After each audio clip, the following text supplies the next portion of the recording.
11 సంవత్సరాలు ఒక పార్టీకి సేవ చేస్తే ఆ పార్టీ మీకు కేసులు బహుమతి ఇచ్చింది. ఇక్కడ తక్కువ సమయంలోనే మీ వాల్యూని గుర్తించారనుకోవచ్చా? అది ప్రజల్లో మనకుంటే అర్థమవుతుంది.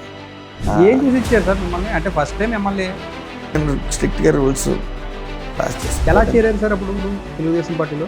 కొన్ని అక్కడ జరిగిన అవినీతి వల్ల కానీ ఇంకోటి కానీ పట్టించుకోవటం వల్ల 2 ఏళ్ళు పూర్తి చేసుకోబోతున్న నేపథ్యంలో 2 ఏళ్ళు ఏం చేశారంటే ఏం చెప్తారు? అటు మీ నియోజకవర్గానికి ఇటు మంత్రిగా సక్సెస్ఫుల్గా మీకు ఎన్ని మార్కులు వేసుకుంటారు 10కి? తప్పు చేస్తే పెద్ద ఆయన అసలు ఉపేక్షించేది ఉండదు. ఆయన ఎవరిని ఉపేక్షించారు? సూపర్ 6 సూపర్ హిట్ అని చెప్పి మీ ముఖ్యమంత్రి గారు చెప్తున్నారు, అందరూ. మీరంతా కూడా చెప్తున్నారు. కానీ ప్రతిపక్షం చూస్తే సూపర్ హిట్ అవ్వలేదు, సూపర్ ఫెయిల్ అనేది, సూపర్ 6 ఎక్కడ అమలు చేశారనేది వాళ్ళు ప్రశ్నిస్తున్నారు. ఏంటంటే మత్స్యతీంతో సరిగ్గా లేదు. మంత్రివర్గ విస్తరణ జరిగితే మొదటి వికెట్ పడిపోయేది రామచంద్రపురం నిధి నుంచి నెగ్గిన కార్మిక శాఖ మంత్రి వాసంశెట్టి సుభాష్దే. ఫస్ట్ వికెట్ ఆయనదే డౌన్ అంటున్నారు. ప్రజలు తెలివైన వాళ్ళు కాబట్టి ప్రతిపక్ష హోదా కూడా ఇవ్వలేదు. ఒక 151 నుంచి డైరెక్ట్గా 5 తీసి 11 కూర్చోబెట్టి. రాజకీయాల్లోకి ఆసక్తి ఎలా వచ్చిందంటే ఏం చెప్తారు మీరు? నేను బీసీని, నాకు సహకరించండి. 2029 ఎలక్షన్స్ ఎలా ఉండబోతుంది అంటే ఏం చెప్తారు సార్? నమస్తే, పొలిటికల్ మీడియా స్వాగతం. నా పేరు వినాయక్. మనతో పాటు ఈరోజు మన గెస్ట్ యంగ్ అండ్ ఎనర్జెటిక్ కార్మిక శాఖ మంత్రి వాసంశెట్టి సుభాష్. ఆయనతో మాట్లాడదాం. అసలు ఆయన రాజకీయ జీవితంలో ఏమేమి ఎదుర్కొన్నారు, ఏ విధంగా ఆయన మంత్రి వరకు వచ్చారనేది తెలుసుకుని ప్రయత్నించేద్దాం. సార్ నమస్తే. సార్ నమస్తే. మంత్రిగా మీరు రాబోయే 2 నెలలు అంటే దాదాపుగా జూన్ నెలకి 2 సంవత్సరాలు పూర్తవుతుందేమో. అవునండి. ఫస్ట్ టైం ఎమ్మెల్యే, అదేవిధంగా ఫస్ట్ టైం మంత్రి. ఇలా రాగానే ఈ కూటమి ద్వారా మీరు ఈ పదవి అంటే ఎమ్మెల్యే పదవి రామచంద్రపురం నుంచి గెలుపొందడం 2024లో, అదేవిధంగా మంత్రి కావడం ఎలా అనిపిస్తుంది సార్? ఇంకా మాటల్లో వర్ణించలేనటువంటిది. అంటే ఏ మనిషికన్నా ఒక రాజకీయ పిచ్చుండో, లేకపోతే రాజకీయం మీద ఒక అవగాహన ఉండో, లేకపోతే దానిలో ప్రయాణించాలని తాపత్రయం ఉందో, వాళ్ళకైతే మాత్రం అంతకన్నా మించి ఇంకెవరో ఏ మనిషి కోరుకోడు, ఏ రాజకీయ నాయకుడు కూడా కోరుకోడు. First time MLA, first time మంత్రి, అది కూడా విజనరీ ఉన్న నాయకుడు నారా చంద్రబాబు నాయుడు గారి దగ్గర పనిచేయడం అనేది పూర్వజన్మ సుకృతం. పైగా మహాకూటమి, ఎన్డీఏ కూటమి లో పనిచేయటం అంటే అటు మోడీ గారు, ఆయనకున్న విజనరీ, దానికి తోడు చంద్రబాబు నాయుడు గారు, లోకేష్ గారు, ఆయనకున్న అవగాహన, ప్లస్ పవన్ కళ్యాణ్ గారు. సో ఈ కలయిక చాలా అద్భుతం అని చెప్పాలి. ఏ మనిషికైనా, ముఖ్యంగా యువత, వాళ్ళ కింద పని చేస్తే ఎట్టి పరిస్థితుల్లో మంచి భవిష్యత్తు 100% ఉంటుందనేది ప్రతి ఒక్కరు అంచనా. ఎందుకంటే నేను 11 సంవత్సరాలు వైసీపీలో పనిచేశాను. ఎంతసేపు అక్కడ ప్రజల్ని ఎలా ఆకట్టుకోవాలని కన్నా ప్రత్యర్థుల్ని ఎలాగ మట్టి కరిపించాలి, లేకపోతే ఎలా లోపల వేయించాలి, వాళ్ళని ఇంట్లోంచి రాకుండా ఏం చేయాలనే ఆలోచనలే తప్ప, వాళ్ళు యాక్టివ్గా ఉన్నాడు అంటే 2 కేసులు పెట్టించు ఇంక బయటికి రాడు అనే ప్రక్రియ మనం అందరం చూసాం. అందులో పనిచేస్తున్న వాళ్ళని కూడా చూసాం. కేవలం ఏసీ గదులకు పరిమితం అయ్యి మనం ప్రజలు ఏమనుకుంటారు అది ప్రజల్లో మనకుంటే అర్థమవుతుంది. జనరల్గా మనం ఎవరన్నా అడిగితే, జగన్మోహన్ రెడ్డి ఎవరన్నా అడిగితే సీఎం స్థానంలో ఉండి ఎలా ఉందంటే సూపర్గా ఉందని చెప్తారు. అదే వరవడి నడిచేది అక్కడ. అదే ప్రక్రియ చంద్రబాబు నాయుడు గారి దగ్గరికి వెళ్ళి చాలా బాగుందండి అది ఇదని మనం మెప్పు కోసం చెప్తే, నీ పని నువ్వు చెయ్యి సక్రమంగా, ఇలాంటి కౌరులు నాకు చెప్పక బయట ఉండని చెప్తాడు ఆయన. అంటే అక్కడ కాళ్ళకి నమస్కారాలు చేయటం, సాష్టాంగ నమస్కారాలు చేయటం, వాళ్ళు ఏం చెప్తే దానికి తప్పట్లు కొట్టి, వాళ్ళు ఏం చేస్తే దాన్ని మెచ్చుకుంటూ చాలా బాగుందని చెప్పి వాళ్ళకి మాత్రం రోజులు, కరాఖండిగా ముఖం మీద చెప్పిన వాళ్ళందరూ గెట్ అవుట్ బయటకి. చప్పట్ల బ్యాచ్ ఇప్పటికీ కూడా జగన్ గారు చుట్టూ చిడతల బ్యాచ్, చిడతలకి తేడా ఉంటుంది. చిడతల మీరు అన్నట్టు బ్యాచ్ ఉన్నారంటారు. ఇంకా ఉన్నారు కాబట్టి ఇంకా రాను ఆయన పరిస్థితి దిగజారే పరిస్థితి అయిపోయింది. ఆ చప్పట్ల బ్యాచ్, ఆ చిడతల బ్యాచ్లు దాటుకుని ఆయన వరకు వెళ్ళాలంటే మాకు అయ్యేది కాదని చాలామంది నాయకులు ఎలక్షన్ అయిన తర్వాత కూడా ఓడిపోవడానికి కారణం అదే. ఈ చిడతల బ్యాచ్ని దాటుకుని మేము ఆయన దగ్గరికి వెళ్ళలేకపోయేవాళ్ళు. మా బాధలు వివరించలేకపోయేవాళ్ళు, మాకు టైం ఇచ్చేవారు కాదు. మీకు పదవులు ఇచ్చాను కదా పాలించుకోండి అనేవారు తప్ప, అక్కడ కష్టాలేంటి, మాకున్న ప్రజలు ఏం కోరుకుంటున్నారనేది ఆయన చెప్పలేకపోతున్నాం అనేది చాలామంది నాయకులు, యువ నాయకులు కూడా బయటకు వచ్చి చెప్పడం జరిగింది, మీకు తెలిసింది. వైఎస్ఆర్సీపీ ప్రస్థానంలోకి వెళ్ళే ముందు ఒక మంత్రిగా 2024 జూన్లో మీరు ప్రమాణ స్వీకారం చేసేటప్పుడు మీ పేరు ఎలా వినిపించింది అసలు? అంటే ఫస్ట్ టైము మీరు 2024 జనవరిలో వైఎస్ఆర్సీపీని వీడి టీడీపీకి వెళ్ళిన సందర్భంలో టికెట్ వస్తుంది అనుకున్నారు సార్ అసలు అప్పుడు? పూర్తిగా అనుకోలేదండి. మ్మ్. జస్ట్ వెళ్ళాను, రిక్వెస్ట్ చేశాను, వచ్చాను. అంటే అప్పుడు ఎన్డీఏ ఎలా చేరారు సార్ అప్పుడు తెలుగుదేశం పార్టీలో? తెలుగుదేశం పార్టీలో లోకేష్ గారు యువగాళం.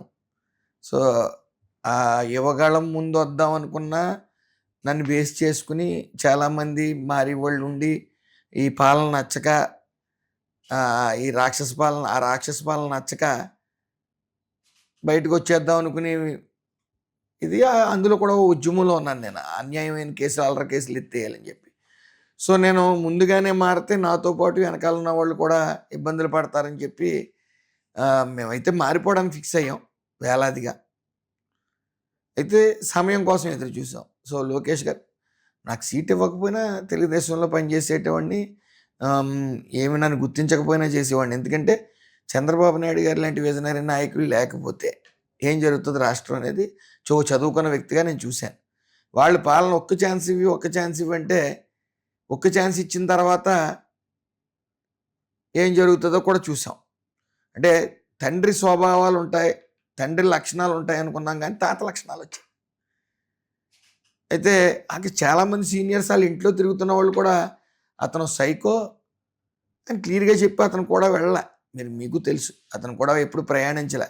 అలాగే పార్టీ క్లోజ్ అయినప్పుడు కూడా చాలామంది విజయసాయి రెడ్డి లాంటి వాళ్ళు కూడా వాళ్ళ జీవితాన్ని అంకితం ఇచ్చిన వాళ్ళు కూడా పార్టీ నుంచి బయటకు వచ్చేయడం మీకు అందరికీ తెలిసింది. సో అతను క్యారెక్టర్ దగ్గర నుంచి చూసిన వాళ్ళు ఎవరు కూడా ఆ పార్టీలో కొనసాగలేరు. కష్టపడే వాళ్ళకి కానీ, స్ట్రైట్ ఫార్వర్డ్గా మాట్లాడే వాళ్ళకి కానీ, తప్పని మీరైతే కొనసాగలేని పరిస్థితుల్లో బయటకు వచ్చేసారు. దాని గురించి వెళ్దాము. అయితే టీడీపీలోకి వచ్చిన వెంటనే మీరు వాస్తవంగా కోనసీమ జిల్లా, రామచంద్రపురం టికెట్ అంటే అది కూడా కోనసీమ జిల్లా అనుకోండి, కానీ అది ఒకప్పుడు ఉమ్మడి గోదావరి చూసినట్టు అది ప్లెయిన్ ఏరియాలోకి వస్తుంది, అది డెల్టా ప్రాంతంలోకి వస్తుంది రామచంద్రపురం అంటే. సో రామచంద్రపురం టికెట్ వస్తుందని కానీ, అక్కడి నుంచి పోటీ చేయబోతానని కానీ, అక్కడ అప్పటికే హేమాహేమీలు ఉన్నారు మీ ప్రత్యర్థులు. పిల్లి సుభాష్ చంద్రబోస్ గారు వాళ్ళ అబ్బాయి రంగంలో దిగడం కానీ, లేదంటే కనుక వేణుగోపాలకృష్ణ ఆల్రెడీ అక్కడ ఎమ్మెల్యేగా పనిచేయడం కానీ, ఇంకోవైపున తోట తిరుమూర్తులు కానీ, వీళ్ళందరినీ దాటుకుని టికెట్ వచ్చి అక్కడ గెలుస్తాను అని కానీ ఇలాంటి నమ్మకం ఏమైనా ఉందో సార్? అసలు టికెట్ రావడం ఎలా జరిగింది అసలు మీకు? టికెట్ రావడం అనేది అది కూటమి కాబట్టి ముగ్గురు ఆశీస్సులతో వచ్చింది. లోకేష్ గారు ముఖ్యంగా, చంద్రబాబు నాయుడు గారు, అలాగే పవన్ కళ్యాణ్ గారు. ముఖ్యంగా లోకేష్ గారు యువతను రాజకీయాల్లోకి తీసుకురావాలని ఆయన పట్టుదలతో ఉంటాం. సో ఆయన ఏంటంటే రాజకీయ వారసులకి ఎక్కువ ప్రాముఖ్యత ఇవ్వకుండా అక్కడ జనాల్లో ఎక్కువ ఎవరు ఉంటున్నారు లేకపోతే ఏంటనేది ఆయన సర్వే చేయించుకోవడం. సో మాలాంటి వాళ్ళకి అవకాశం ఉంటుంది. ఎలా అంటే ఎంత సర్వే చేసినా మీరు హఠాత్తుగా పార్టీలో నుంచి వేరే పార్టీలోంచి ఇక్కడికి వచ్చినప్పుడు సాధారణంగా అసంతృప్తిలో లేకపోతే వ్యతిరేకతలు ఉంటాయి. సాధారణంగా ఇవ్వడానికి ఎవరైనా అంత ఆసక్తి చూపరు, భయపడతారు. అందులోనూ మీరు ఆల్రెడీ అప్పటికేం మంత్రి కాదు, మీరు ఏమీ ఫెమిలియర్ కాదు, కేవలం క్యాస్ట్ బేస్డ్గా సెట్టిబల్జీ దాంట్లో మీరు ఒక ఫెమిలియర్ అయ్యారు యువనేతగా. అటువంటి సందర్భంలో ఆ క్యాస్ట్ పాలిటిక్స్లో ఆ సెట్టిబల్జీ వర్గాన్ని ఆకట్టుకోవాలని కానీ, లేకపోతే వాళ్ళకి సరైన ఛాన్స్ ఇవ్వాలన్నా, లేకపోతే వాళ్ళని ఆకట్టుకోవాలన్నా ఎందుకు మీకు ఇచ్చారంటే ఏం చెప్తారు? అంటే ముఖ్యంగా అది కారణం ఏంటనేది నాకు పూర్తిగా తెలియదు, కానీ ఆ లోకేష్ గారు యాక్టివ్గా ఎవరు ఉంటున్నారు, ఎవరైతే బాగుంటుందని ఆయన సర్వే ఆయనకు ఉంటుంది. ఆయన ఓ టీంని సెలెక్ట్ చేసుకున్న దాంట్లో అదృష్టం కొద్దీ నేనున్నానేమో అనుకుంటున్నాను. లేకపోతే ఊహించింది ఇది అసలు ఎమ్మెల్యే టికెట్ కూడా ఇస్తారని. ఎలా వచ్చింది సార్? ఫోన్ ఏమైనా వచ్చిందా, లేకపోతే ఎలా వచ్చింది మీకు అసలు? అప్పుడు ఆ ఫోన్ టీవీలో చూడటానండి, నాకు కూడా తెలియదండి. ఇచ్చారు టికెట్ ఇస్తున్నారని మీకు కూడా తెలియదు? తెలియదండి. ముందు మీతో ఏం మాట్లాడలేదా? తెలియదండి. మరి నాకు ఇవ్వండి అని అడగడానికి వెళ్ళాను. లోకేష్ గారి దగ్గరికి వెళ్ళాను, చంద్రబాబు నాయుడు గారి దగ్గర, పవన్ కళ్యాణ్ గారి దగ్గరికి కూడా ఎన్డీఏ కూటమి కాబట్టి ఆయన ఆశీస్సులు కూడా తీసుకోవడం జరిగింది. ముఖ్యంగా లోకేష్ గారు జాయిన్ అవుతున్నప్పుడు కూడా ఆయన ఆశీస్సులతోనే జాయిన్ అయ్యాను. సో అది వస్తుంది, ఎమ్మెల్యే వస్తుందని కూడా తెలీదు. ఒక రోజున జస్ట్ భోజనం చేసి పడుకుంటే మా అమ్మగారు లేపి నీ పేరు టీవీలో వస్తుందంటే చూసేటప్పుడు అది వస్తుంది. ఆటోమేటిక్గా ముందు కూడా ఇంటిమేషన్ లేదు. సో అయితే ఆటోమేటిక్గా అక్కడ రావటం ఊహించింది. 10 నిమిషాలు నిజమా కళా నిజమా అనేది తేరుకునే లోపే జనం రావటం జరిగింది. సో వెంటనే అంటే ముఖ్యంగా మా తాతయ్య గారు వ్యాపారవేత్త, ఆయనకి రాజకీయ పిచ్చి ఉండేది, చైర్మన్ అవ్వాలని చూశారు. తరతరాల నుంచి కూడా ఒక్కొక్కరు అంటే ఈ రాజకీయం అంటే ఒకళ్ళు ఎదుగుతుంటే ఒకళ్ళు కాళ్ళు అట్టుకుని లాగటం. ఎందుకంటే ఎదుగుతుంటే చూస్తూ ఉండరు, లిఫ్ట్ ఇవ్వరు. అవును. అలా లిఫ్ట్ ఇస్తూ వస్తే వెనకాల వాళ్ళకి మనుగడ ఉండదు. సో కాళ్ళు అట్టుకుని లాగటమే పని, మనం ఎక్కటం పని. సో మా తాతయ్య గారిని అలా కాళ్ళు లాగుతా వెనకాల ఉండి వెండి పోటీ పొడిచి చాలా ప్రతి స్టెప్ మాకు ఆర్థికంగా కొద్ది బలంగా ఉంటాం కాబట్టి రాజకీయ ఎదుగుదల వస్తుందని చెప్పి సొంత కులంలోనే కొంతమంది నాయకులు వెనక్కి లాగడానికి ప్రయత్నించడం, అందులో ఆయన సక్సెస్ అవ్వలేదు. సో అల్టిమేట్గా నేను విపరీతమైన ప్రయత్నాలు చేయకపోయినా సరే నాకు వచ్చింది. నేను నిత్యం ఆ సర్వేశ్వరుని కొలుస్తాను. మరి ఆ భాగ్యం ఎందుకంటే అన్నున్నా కాకినాడ 2 ఉంది, అవకాశం చాలా ఉన్నా సరే నేను ఒక్కరోజు ద్రాక్షారామ భీమేశ్వర స్వామి గుడిలో మాల ఒక్కరోజు అభిషేకం కూర్చుని చేయించుకుంటే, లేకపోతే ఆయన సన్నిధిలో మాల వేసుకుంటే, గెస్ట్ హౌస్ ఏమైనా ఉంటే అక్కడ 11 రోజులు మాల వేసుకుంటే నా జీవితం ధన్యం అనుకున్నాను. సో అలాంటిది ఆయన అక్కడ తీసుకుని వచ్చి సేవకుడిగా అక్కడ పెట్టుకున్నాడు. సో అంతకన్నా అద్భుతం లేదు. ఎందుకంటే మీ నియోజకవర్గం అది పంచరామంలో చాలా కీలకమైన ద్రాక్షారామం. నేను గత 15 years నుంచి కూడా రోజు పొద్దున్నే గుడికి వెళ్ళకుండా ఏ పని చేయను. సర్వేశ్వరుని పూర్తిగా నమ్ముకున్నాను. సో ఆయనే సేవకుడిగా అక్కడ పెట్టుకున్నాడేమో అని నేను భావిస్తాను. శివుడిని రోజు అంటే అభిషేకం చేయించుకుంటారా సార్, లేదా పూజ రోజు అని కాదు, సోమవారం ప్రతి సోమవారం చేయించుకుంటే రోజు కూడా జస్ట్ ఒక గ్లాస్ నీళ్ళు అయినా సరే, చెంబుడు నీళ్ళైనా శివుడి మీద పోస్తారు, వేస్తాను. మారేడుదళం చెట్టుని ముట్టుకుని ఒకవేళ గుడికి వెళ్ళలేని పరిస్థితి ఉంటే మారేడుదళం చెట్టు ఇంటి దగ్గర ఉంటుంది, నేను ఎక్కడ ఉంటే అక్కడ పెట్టుకుంటాను. పొద్దున్న లేచి చూసి ఒకసారి ఒక మంత్రం చదివి ఆ తర్వాత నా ప్రయాణం ఉంటుంది. శివుడి గురించి సార్ మంత్రం ఈ మారేడుదళం త్రిదళం త్రిగుణాకారం. సో కంటిన్యూస్గా రోజు దీపం వెలిగించడం ఈ ఒక 15-20 years నుంచి కూడా. ఎలా సార్ అంటే తరతరాల నుంచి అయినా అలాంటి భక్తి అలాంటివి ఉందా, మీకే వచ్చింది అది? అంటే నాది ఆరుద్ర నక్షత్రం, శివుడి నక్షత్రం కూడా ఆరుద్ర నక్షత్రం. అవును. సో పేరున్నా అంటే నాకు పెద్ద ఆయన చెప్పారు, తిరుపతి వెళ్తున్నప్పుడు ఒక పెద్ద ఆయన, నేను ఆయన పిల్లలేదు, నువ్వు వెళ్ళరా, నీది ఆరుద్ర నక్షత్రమేనా అని అడిగాడు. సో ఒకసారి ఆశ్చర్యపోయి ఏంటంటే నీ శివుడి నక్షత్రం, శివుడి పేరున్నా పెట్టుకున్నా, శివుడి నక్షత్రం ఉన్నా మీరు ఖచ్చితంగా శివుడిని ఆరాధించవలసిందే. ఏదో పేరు ఉంది కదా దేవుడి పేరు ఎట్టేసుకుని నీ ఇష్టానుసారం నువ్వు తిరిగితే అది కరెక్ట్ కాదు. నువ్వు నీ నక్షత్రం అది కాబట్టి నువ్వు ఆరాధించవలసిందే, నీకు ఆయన అనుగ్రహం ఖచ్చితంగా కలుగుతుందని ఆయన చెప్పాడు.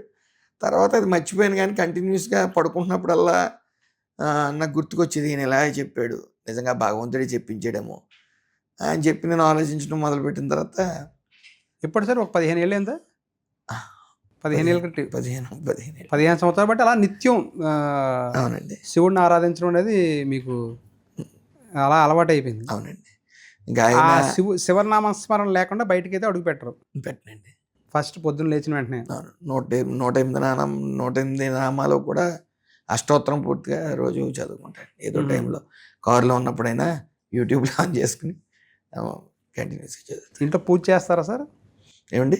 ఇంట్లో పూజ చేస్తారా మీరు? ఖచ్చితంగా. ఓకే. ఇప్పుడు మీరు రామచంద్రపురం నియోజకవర్గానికి ఎమ్మెల్యే అయిన తర్వాత శివుడే మిమ్మల్ని దగ్గరికి పిలిపించుకున్నాడు అనేది మీరు భావిస్తున్నప్పుడు, ద్రాక్షారామం ఒక పంచరామాల్లో అత్యద్భుతమైన ఆరామం అది. అవునండి. దాని అభివృద్ధికి ఏం చేశారంటే ఏం చెప్తారు? లాస్ట్ టైం నుంచి అక్కడ డెవలప్మెంట్ అనేది లేదు. పూజా కార్యక్రమాలు కానీ ఇవి కానీ ఎలా ఉంటుందంటే అది ఆల్రెడీ లింగం పాడైంది. అవును. మనం సంరక్షించుకోవాలి దాన్ని. అవును. అయినప్పటికీ పొలిటికల్ ఇన్ఫ్లుయెన్స్తో ప్రతి ఒక్కరు తెచ్చి పాలు వేయండి, నేను ఫోటో కాల్ ఉంది, పంచరామాలు అదే పరిస్థితి. అంటుంటే అది లేకపోతే అది రద్దీ అయిన గుడి. ఒక మంత్రి గారు వెళ్ళారంటే అక్కడ ఒక గంట లైన్ ఆగిపోద్ది. ఇవన్నీ లేకుండా నేను ఈ రోజు వరకు ఒక 5 సార్లు వెళ్ళాను ద్రాక్షారామ మెయిన్ గుడి. నేను పక్కన రాముడు ప్రతిష్ఠించిన శివలింగం ఉంది, అక్కడికే వెళ్తాను, అక్కడ ఖాళీగా ఉంటుంది. సో నేను కూడా నీళ్లు కానీ కనీసం పాలు కానీ పట్టుకెళ్ళాలి. సో నేను స్ట్రిక్ట్గా రూల్స్ పాస్ చేశాను. నాతో సహా ఎవరు వేయడానికి వీల్లేదు. ఎవరు వేసినా సరే దాని పనిష్మెంట్ ఖచ్చితంగా ఉంటుంది. ఇక్కడ అందరినీ కూడా ఆ పనిష్మెంట్కి గురవుతారు. ఎట్టి పరిస్థితుల్లో పాలు కానీ నీళ్ళు అంటే కానీ. భక్తులకు ఒక విశ్వాసం ఉంటుంది సార్, ఏంటంటే శివలింగానికి మనం స్వయంగా అభిషేకం చేసుకోవాలి అనేది ఉంటుంది. మిగిలిన పంచరామాలు చూస్తే మీరు అన్నట్టుగానే పాలకొల్లో కానీ లేదంటే భీమవరంలో కానీ ఇదే విధమైన పరిస్థితి. అక్కడ పాలకొల్లో కూడా శివలింగం ఇదే విధంగా కుచించుకుపోతున్నది అనే వార్తలు కూడా చాలా కాలం బట్టి వస్తున్నాయి. అవునండి. సో ఇక్కడ సేమ్ సామలకోటలో కూడా కావచ్చు. ఇటువంటి పంచరామాలకి ఇప్పుడు అంటే సాధారణంగా పూజారులు కావచ్చు, అక్కడ వాళ్ళు పాలతో బదులు తేనె పాలతో వీటన్నిటికంటే కూడా మంచినీళ్ళతోటి చేస్తే కొంచెం బెటరు అనేది తీసుకొచ్చారు. అవును. అంటే ఆ టైప్ ఆఫ్ ఏమైనా అలాంటి వేరే ఆలోచన ఏమైనా చేశారు సార్? ఇంకే లేకపోతే ఎలాగ అభిషేకం అంటే? ఇంకా 5 o'clock ఒక అభిషేకం జరుగుతుంది, 5:30కి వేద పండితులు చేస్తారు. దాని తర్వాత ఇంకా అన్నీ బంద్. ఇంకెవ్వరూ నాతో సహా ఇంకెవరో వెళ్ళడానికి వీలు. ఆ శివలింగాన్ని కాపాడుకోవాలనే ఉద్దేశంతో. ఖచ్చితంగా ఆ శివలింగం 17 అడుగుల శివలింగం. సో అంత ఎత్తైన శివలింగం మన దేశంలోనే కాదు ఎక్కడ లేదు. సో దాన్ని సంరక్షించుకోవాల్సిన తరతరాలు, శతాబ్దాల చరిత్ర. అది చరిత్ర. కాశీ మీద కన్నా పుణ్యక్షేత్రం అని చెప్పి మన కోటేశ్వరరావు గారు చెప్పడం జరిగింది. చాగంటి కోటేశ్వరరావు గారు చెప్పడం జరిగింది. సో దాన్ని సంరక్షించుకోవాల్సిన బాధ్యత అందరిది, మనందరిది. దేవతలు కట్టిన గుడి స్వయంభూ. సో అందరిది అది. ప్లస్ దాన్ని కొన్ని అక్కడ జరిగిన అవినీతి వల్ల కానీ ఇంకోటి కానీ పట్టించుకోవటం వల్ల భక్తులు గ్రాడ్యువల్గా తగ్గారు. వన్స్ మేము వచ్చిన తర్వాత ఒక వరలక్ష్మి రథం పెట్టినా సరే 6,000 మంది అటెండ్ అయ్యారు. అంటే ప్రత్యేకంగా ఏవైనా ఫైనాన్స్ తీసుకురావడం కావచ్చు, లేదంటే సెంట్రల్ గవర్నమెంట్ నుంచి ఇప్పుడు ప్రసాదం స్కీమ్ అన్నవరానికి వచ్చింది, ఆ విధంగా ఏమైనా అటువంటి ప్రయత్నాలు అయినా చేస్తున్నారు సార్? ఖచ్చితంగా భోజనం నిత్యాన్నదానం ఉంది, దాంట్లో కుక్ని మార్చడం జరిగింది. అలాగే ప్రతిసారి నేను కనీసం నెలకొకసారి వెళ్ళి అక్కడ భోజనం చేస్తాను. అక్కడ శుభ్రత అనేది ఉంటుంది. ఈవో గారు లేడీకి ఇవ్వటం జరిగింది. ఆవిడ అనుకున్న స్థాయిలో ఆ టెంపుల్ని మరింతగా అభివృద్ధి చేయాలి అని ఖచ్చితంగా ఆల్రెడీ 4 కోట్లు పెట్టాం. అంటే కోనేరు మనం అక్కడ స్నానాలు చేసేది, దానికి అవుట్లెట్ లేదు. సో దాన్ని ఎంత రెన్యువేట్ చేసి పూర్తిగా ఒక 4 కోట్ల దాకా పెట్టాం. రానున్న కాలంలో ఖచ్చితంగా అది డెవలప్ చేసి అలాగే షెడ్లకు కూడా పెట్టాం. డోనర్స్ ఉన్నారు రెడీగా. అంటే ఆర్కియాలజీ డిపార్ట్మెంట్ మనం పర్మిషన్ ఇవ్వాలి. ఒక రాడ్ తీయాలన్నా, ఒక చిన్న రాడ్ పెట్టాలన్నా పర్మిషన్ కొద్ది లేట్ అవుతుంది, సెంట్రల్ గవర్నమెంట్ నుంచి రావాల్సిన పరిస్థితి ఉంటుంది కాబట్టి. సో అది పర్మిషన్స్ డోనర్స్ రెడీగా ఉన్నారు. ఒక ₹1 కోటి ఇవ్వడానికి ఒక డోనర్ రెడీగా ఉన్నారు. మా ప్రపోజల్స్ అన్నీ పంపడం జరిగింది. పర్మిషన్స్ వచ్చిన తర్వాత అలాగే సిఎస్ఆర్ కూడా కొంతమంది ఇస్తానని సుముఖంగా ఉన్నారు. సో అది పుణ్యక్షేత్రం, దేశంలోనే శక్తిపీఠం ఉంది పక్కనే అమ్మవారిది, ఒకే చోట ఒకే గుళ్ళో. సో అదే విధంగా అతి చిన్న లింగం కూడా మా దగ్గర ఉంది, కోటిఫలి. అవును, అక్కడ అతి చిన్న లింగం కూడా అక్కడే ఉంది. అది చాలా ప్రసిద్ధమైంది. సో అది కూడా శిథిలావస్థలో ఉంది. అతి చిన్న శివలింగం, అతి పెద్ద శివలింగం కూడా మా కాన్స్టిట్యున్సీలో. సో ఆ రెండింటిలో కూడా అక్కడ కూడా కొబ్బరికాయ కూడా కొట్టద్దని చెప్పాను. అరిష్టం అన్నారు. అరిష్టం అయినా సరే ఆ చిన్న లింగం పాడే పరిస్థితి ఉంది. ఆగమన పండితుల ద్వారా తెలుసుకున్నాం. ఒక్క కొబ్బరికాయ కొడతాం, పండితులు కొడతారని చెప్పి మార్నింగే అన్నారు. సరే ఓకే, వెల్ అండ్ గుడ్ అని చెప్పాం. నేను అక్కడ కూడా మనం నిత్యం ఖాళీగా ఉన్నప్పుడు వెళ్ళొచ్చు, కానీ ఏదైనా పండగలు కూడా మొన్న మహాశివరాత్రి జరిగింది, అప్పుడు కూడా నేను దర్శనం చేసుకోలేదు. నేను వెళ్తే మళ్ళీ బ్లాక్ అవుతుంది, క్యూ పెద్దది అవుతుంది, మళ్ళీ ఇబ్బంది పడుతుంది. సో అక్కడే ఇంకా శివలింగాలు చాలా ఉన్నాయి. మీరు ఇందాక అన్నారు చాలా భక్తులు మనోభావాలతో ముడిపడ్డది. అలాగే వాయులింగం అని ఉంది, అక్కడ అభిషేకం చేసుకోమని అక్కడ కొద్ది శుభ్రం చేయడం జరిగింది. బయట కూడా ఒక లింగం ఉంది. సో ఆ లింగాలకు కూడా చేసుకుని ఆ గుడ ఆవరణలోనే ఉన్నాయి. సో 4-5 చోట్ల అభిషేకాలు చేసుకుని వెసులుబాటు అయితే ఉంది, ఇబ్బంది లేదు. అవి కూడా శతాబ్దాల నాటివే, పూర్వం నాటివే. సరే ఇప్పుడు మళ్ళీ వెనక్కి వెళ్దాం. మీకు ఇందాక ఒక క్వశ్చన్ వేసాను, మంత్రిగా అవకాశం వస్తుందని అనుకున్నారా సార్ అప్పుడు? అంటే అసలు మీరు ఎమ్మెల్యే అయ్యారు, అసలు నెగ్గారు, ఈ ఒక నెగ్గడమే ఒక ఆనందం. బలమైన పునాదుల మీద నిర్మించిన ఈ తెలుగుదేశం పార్టీ ఇదేం కేవలం సింపతిల మీద అయ్యి వచ్చింది కాదు. అవును. పార్టీ పెట్టిన 9 నెలల్లోనే వచ్చింది. 9 నెలల తర్వాత ఆయన పెట్టిన తర్వాత ఇక్కడ పథకాలే దేశం అంతా కూడా ఇంప్లిమెంట్ చేయడం మొదలుపెట్టారు. ఒక తెలుగుదేశం పార్టీ తెలుగు ప్రజల గుండె చప్పుడుగా మారింది. సో తర్వాత నారా చంద్రబాబు నాయుడు గారు వచ్చిన తర్వాత ఆయనకున్న విజనరీతో మరి ఈరోజు హైదరాబాద్ అలా వెలుగొందుతుందంటే ఈయన విజనరీతోనే, మరి చంద్రబాబు నాయుడు గారి విజనరీతోనే మరి అది అలా ఈ రోజున హైదరాబాద్ అనే దానికి దేశంలోనే ఒక పేరు తీసుకుని వచ్చి తర్వాత ఇక్కడికి వచ్చిన తర్వాత కూడా చంద్రబాబు నాయుడు గారి ఆవశ్యకత ఎంత ఉందనేది ప్రజలు గుర్తించారు ఇప్పుడు. అంటే నేను అనేది అంత స్ట్రాంగెస్ట్ పార్టీ 40 years ఆ పార్టీ మిమ్మల్ని అలాంటి పార్టీలో నాకు వస్తుందని ఎలా అనుకుంటాను. అది ఏం చూసి ఇచ్చారు సార్ మిమ్మల్ని? అంటే ఫస్ట్ టైం ఎమ్మెల్యే, పోనీ ఏమైనా అనుభవం ఎమ్మెల్యేగా 2-3 సార్లు చేశారంటే అది అనుభవం లేదు. ఏం చూసి ఇచ్చారంటే ఏం చెప్తారు? అది క్యాస్ట్ చూసి ఇచ్చారా? క్యాస్ట్ అంటే ఖచ్చితంగా ఇప్పుడు నాకు క్యాస్ట్ ఈక్వేషన్లో ఒక సెట్టిబెల్జీకి ఈస్ట్ గోదావరి నుంచి ఇచ్చి ప్రక్రియ ఫస్ట్ నుంచి జరుగుతుంది. సో సెట్టిబెల్జీకి ఇవ్వాలి కాబట్టి ఇచ్చారు. తర్వాత ప్రజలందరూ కూడా అన్ని అన్ని అన్ని కమ్యూనిటీలు కలిసి ఇప్పుడు మీరు ఇందాక అన్నారు నగ్గుతారనుకున్నారా అని మీరు అడిగారు. సో పార్టీ ప్రభావంతోనే 90% ఓట్లు పడతాయండి. అధినాయకుని చూసే వేస్తారు. ఈ మహాకూటమిని చూసే వేశారు. ఈ కలయిక వల్లే ఈ రోజున 164 సీట్లు. సో ఆ 10% క్యాండిడేట్ని చూస్తారు. ఈ క్యాండిడేట్ ఏంటి అనేది అది నాకు ప్లస్ ఎక్కడ అయిందంటే ఫోన్ ద్వారా మౌత్ పబ్లిసిటీ ఎక్కువ జరిగింది. సో అమలాపురం నుంచి ఎవరైనా ఈ క్యాండిడేట్ ఎటువంటి వాడు తెలుసుకోవాలంటే జన్మస్థలానికి ఫోన్ చేస్తారు. వాళ్ళ బంధువులు అయ్యి ఉంటారు, పెద్ద దూరం కాదు కాబట్టి ఆల్రెడీ నేను గతంలో కరోనాలో కూడా ఈ సర్వీస్ చేశాను, 2-3 ఉద్యమాల్లో పాల్గొన్నాను, ఇవన్నీ జరిగినాయి. సో ఆ మౌత్ పబ్లిసిటీ 10% పనిచేసింది. మెయిన్ అధినాయకులను చూసి ఎలా ఫోన్ అయినా వచ్చింది సార్? ఎలాగ ఇప్పుడు అది కూడా ఒక విచిత్రమేగా. ఇప్పుడు మీరు పడుకుని లేస్తే మీ మదర్ చెప్పారన్నారు ఏది ఎమ్మెల్యే టికెట్. అవునండి. మంత్రిగా ఎవరు చెప్పారు సార్ మీకు? ఎలా వచ్చింది ఫోన్? మంత్రిగా అప్పుడు మేము విజయవాడలో ఉన్నామండి. విజయవాడలో ముందు అయినా రమ్మని చెప్పారా లేదంటే ప్రమాణ అందరూ వచ్చారు, రమ్మని ఏం చెప్పలేదండి. అందరూ ఎమ్మెల్యేస్ అందరూ గెలిచిన తర్వాత ఆయన ఆశీస్సులు తీసుకుందాం అని చెప్పేసి వచ్చాం. తర్వాత రోజు మార్నింగ్ నేను వెళ్ళిపోతానని చెప్తే మా ఫాదర్ వాళ్ళు బయలుదేరుతున్నాను అన్నారు. సరే బయలుదేరండి అని చెప్పాను. బయలుదేరండి అని చెప్పి నేను తర్వాత రోజు ఉదయాన్నే వద్దాం, మీరు వెళ్ళండి, మళ్ళీ ఒకసారి లోకేష్ గారిని కలిసి వస్తాను నేను. క్యాబినెట్ ప్రమాణ స్వీకారం చూసి వద్దాం అనుకున్నారా లేకపోతే ఏంటి అసలు అప్పుడు? అంతేనండి. మామూలుగా లోకేష్ గారిని బాలకృష్ణ గారిని కలలేదు. సో అందరినీ కలిసి ఒకసారి వాళ్ళ ఆశీస్సులు కూడా తీసుకుని వెళ్దాం అని చెప్పి స్టే చేశాను. అవకాశం ఉంటుందో ఉండదో అయినప్పటికీ ట్రై చేద్దాం కలవడానికి జస్ట్ కలవడానికి. అప్పుడు కూడా నేను అరౌండ్ లేట్ నైట్ అయింది.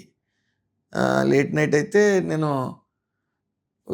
అప్పటి వరకు చూసి ఇంక రాదేమో లేట్ అవుతుందని చెప్పేసి వేరే ఏదో మూవీ చూస్తున్నాను మామూలుగా. ఆ టైంకి నాకు కంటిన్యూస్గా కాల్స్ వస్తున్నాయి. నేను ఫోన్ లిఫ్ట్ చేస్తే ఒకసారి టీవీ పెట్టి అంటే ఫస్ట్ కాల్ కాన్స్టిట్యున్సీ నుంచి వచ్చిందండి. ఒకసారి టీవీ పెట్టి చూడు నీ పేరు వస్తుందండి. దేంట్లో వస్తుంది పేరు? మంత్రిగా. ఈ రూమర్ అది మామూలుగా ఏదో ఛానల్స్లో రకరకాల వస్తాయి, మేము బయలుదేరి వచ్చేస్తామండి. కాదు అది నమ్మొద్దంటే అప్పుడు పార్టీ నుంచి ఫోన్ వచ్చింది. సో ఎవరు చేశారు సార్? పార్టీ ఆఫీస్ నుంచి ఫోన్ వచ్చింది. అది ఎవరు చేశారు మీకు? ఎగ్జాక్ట్గా గుర్తులేదు. పార్టీ ఆఫీస్ నుంచి ఫోన్ వచ్చి వ్యవహారం జరిగింది. అప్పుడు అన్ని టీవీలో రావడంతో ఒకసారిగా ఇంకా అసలు ఈ ఫ్యూజ్ కట్ అయింది. నాకేనా వచ్చింది అనుకున్నారా? నాకేనా వచ్చింది. అసలు ఇది ఎలా సాధ్యమైంది? ఇంకా అసలు అవి ఇంకా అది ఏదో అంటారు కదా, ఆత్మాహుతి దళం అంటారు ఒకటి. ఇంకా లోకేష్ గారికి ఇంకా అలాగే ఆత్మాహుతి దళం కింద మిగిలిపోదాం అని చెప్పి ఆ క్షణాన్ని ఇంకా అలా అనిపించింది. అంటే ఇంక మనిషికి ఇంతకన్నా రుణంగా అంటే దాన్ని చిన్న 11 సంవత్సరాలు నైట్ చెప్తే ఒక నాయకుడు నైట్ చెప్పి రేపు పొద్దున్న ర్యాలీ ఉందంటే ఫస్ట్ ఫోన్ నాకే వచ్చేది. రేపు పొద్దున్న 1000 మంది కావాలి బళ్ళు అంటే నైట్ చెప్పేవారు, పొద్దున్న 1000 మంది పెట్టేవాడు. అలా కష్టపడింది. లేకపోతే అక్కడ భోజనాలు పెట్టాలి, నేను పెట్టుకునేవాడిని. 500 మంది పెట్టాలని ఇలా కంటిన్యూస్గా నాకు రాజశేఖర రెడ్డి గారు అంటే ఆ టైంలో ఇష్టం. సో ఆయన మీద ఉన్న ప్రేమతో అలా కష్టపడుతూ వచ్చాను. వచ్చిన తర్వాత 11 సంవత్సరాలు అదే రీతిలో కష్టపడితే నాతో పాటు కష్టపడిన వాళ్ళందరికీ కేసులు బహుమతిగా ఇచ్చారు. నిజంగా ముద్దాయి ఉంటే కేసులు పెట్టమనండి, ఇబ్బంది లేదు. అసలు ఎంక్వైరీ లేకుండా ఒక టవర్ నుంచి సిగ్నల్ ద్వారా అక్కడ ఎవరో పనిచేశారు, ఎవరున్నారని చెప్పి తీసుకుని కొంతమందిని ఇరికించేస్తే, స్టేటస్లు పెట్టారని కొంతమందిని ఇరికించేస్తే, అలాగే నేను బెంగళూరులో ఉన్నా నా పేరు పెట్టేస్తే, ఇవన్నీ అది చెయ్యని తప్పుకి. దాంట్లో కూడా వెళ్దాం సార్. 11 సంవత్సరాలు ఒక పార్టీకి సేవ చేస్తే ఆ పార్టీ మీకు కేసులు బహుమతి ఇచ్చింది. ఇక్కడ తక్కువ సమయంలోనే మీ వాల్యూని గుర్తించారనుకోవచ్చా? వాల్యూ అంటే మొత్తం మీద వాళ్ళు సర్వేలు ఉంటాయి. మీ కష్టానికి ప్రతిఫలం దక్కింది అనుకోవచ్చా పోనీ ఇక్కడ? ఇక్కడ కష్టపడలేదు కదా, ఇప్పుడు కష్టపడాలి. జీవితాంతకాలం ఇంకా పార్టీకి విధేయుడిగా కంఠంలో ప్రాణం ఉన్నంత వరకు ఆ పార్టీలోనే ఉండాలి. అప్పటికే అది వేరే పార్టీ వైపు ఇంక చూడరు. ఇంకా అసలు అందులో సందేహం లేదు, ఆ ఆలోచన కూడా లేదు. నాకన్నా దుర్మార్గుడు ఎవరు ఉంటారు? నాకన్నా అదే పని కానీ ఆ ఆలోచన చేస్తేనే నాకన్నా దుర్మార్గుడు ఇంకెవరు ఉండరు. ఇంకా అసలు అది కనీసం ఇంట్లో వాళ్ళు కూడా నన్ను నమ్మి పరిస్థితి ఉంటుంది ఆ పని చేస్తే. సో కంఠంలో ప్రాణం ఉన్నంత వరకు తెలుగుదేశం పార్టీకి సేవ చేస్తారు. ఖచ్చితంగా అదే పార్టీలో కొనసాగుతుంది. ఇప్పుడు మినిస్టర్ అనేది చెప్పిన తర్వాత చంద్రబాబు నాయుడు గారి దగ్గర నుంచి ఫోన్ వచ్చిందే సార్, లేకపోతే ఏదైనా మామూలుగా ఆయన కలిసారా? మొత్తం క్యాబినెట్గా అందరూ వెళ్ళి కలిసారా? ఏమన్నారు సార్ చంద్రబాబు నాయుడు గారు అప్పుడు? మేము ఫస్ట్ మాట మీతోటి యువతకు అవకాశం ఇవ్వాలనుకున్నాం. అవకాశం ఇవ్వాలనుకున్నప్పుడు మీరు నిత్యం ప్రజల్లోనే ఉండండి. ఇచ్చాం, దాన్ని మీరు ప్రూవ్ చేసుకోవాల్సిన పరిస్థితి ఉంది. మీ మీద నాకు పని ముఖ్యం, ప్రజల్లో ఉండటం ముఖ్యం. పార్టీ విషయాల్లో నెగ్లిజెన్సీ ఉంటే మాత్రం నేను ఊరుకోను. ఎట్ ద సేమ్ టైం మీరు నాకు అన్నీ తెలుసనే భావం కానీ మీ మైండ్లోకి వస్తే, నాకు అంతా తెలిసిపోయింది అనే భావంలోకి వస్తే జగన్లో తయారవుతారు. నాకేమీ తెలియదని, నేను 75 సంవత్సరాల వయసులో నాకేమీ తెలియదని ఇప్పటికీ ప్రతిదీ అప్డేట్ అవుతూ వెళ్తాను. మీరు అలాగే వెళ్ళండి తప్ప నాకు అన్నీ తెలుసు అనే భావం మీలో కనిపిస్తే మాత్రం ఉపేక్షించేది ఉండదని చెప్పారు. ఫస్ట్ డే నాడే వార్నింగ్ ఇచ్చారు అందరికీ చెప్పారు. వార్నింగ్ అని కాదు, ఒక గురువులాగా మా అందరికీ చెప్పడం జరిగింది. ఆయన ఏదో అంటారు కదా, ఆయన గురించి ఏం తెలుసుకోవాలని, ఎంత తెలుసుకోవాలన్నా కూడా అది మీరు జగన్మోహన్ రెడ్డి గారిని లేదంటే రాజశేఖర రెడ్డి గారి ప్రేమతోటి చాలా ఆరాధించారు. సరే కట్ చేస్తే కేసులతోటి ఆ పార్టీ వదిలి వచ్చిన తర్వాత మొన్నటి వరకు అంటే ఆ 11 ఏళ్ళు ఒక పార్టీని వ్యతిరేకించిన పార్టీలోకి మీరు అడుగుపెట్టిన తర్వాత ఏమైనా అనిపించేదా సార్, నేను వీళ్ళనా వ్యతిరేకించాను, వీళ్ళ మనస్తత్వాలు మనం విమర్శించిన దానికి పూర్తి వ్యతిరేకంగా ఉన్నాయి, లోకేష్ గారి గురించి కానీ చంద్రబాబు నాయుడు గారి గురించి కానీ పాజిటివ్గా అయినా చూడగానే ఇప్పుడు మీకు టికెట్ ఇవ్వడం కావచ్చు, మిమ్మల్ని దగ్గర చేర్చుకోవడం కావచ్చు, మీకు క్యాబినెట్లో స్థానం కల్పించడం కావచ్చు, ఇవన్నీ చూసినది ఏమనిపించింది సార్ అసలు వాళ్ళిద్దరి గురించి? సార్ అంటే నేను ఎప్పుడూ ఎవరిని వ్యతిరేకించలేదండి, ఆ పార్టీలో పనిచేశాను అంతే. ఆ పార్టీని పొగిడాం తప్ప ఈ ఎదురు పార్టీని ఎప్పుడు నేను విమర్శించలేదు. వ్యక్తిగతంగా విమర్శించలేదు, పార్టీ పరంగా కూడా నేను ఎప్పుడు విమర్శించలేదు. రెండోది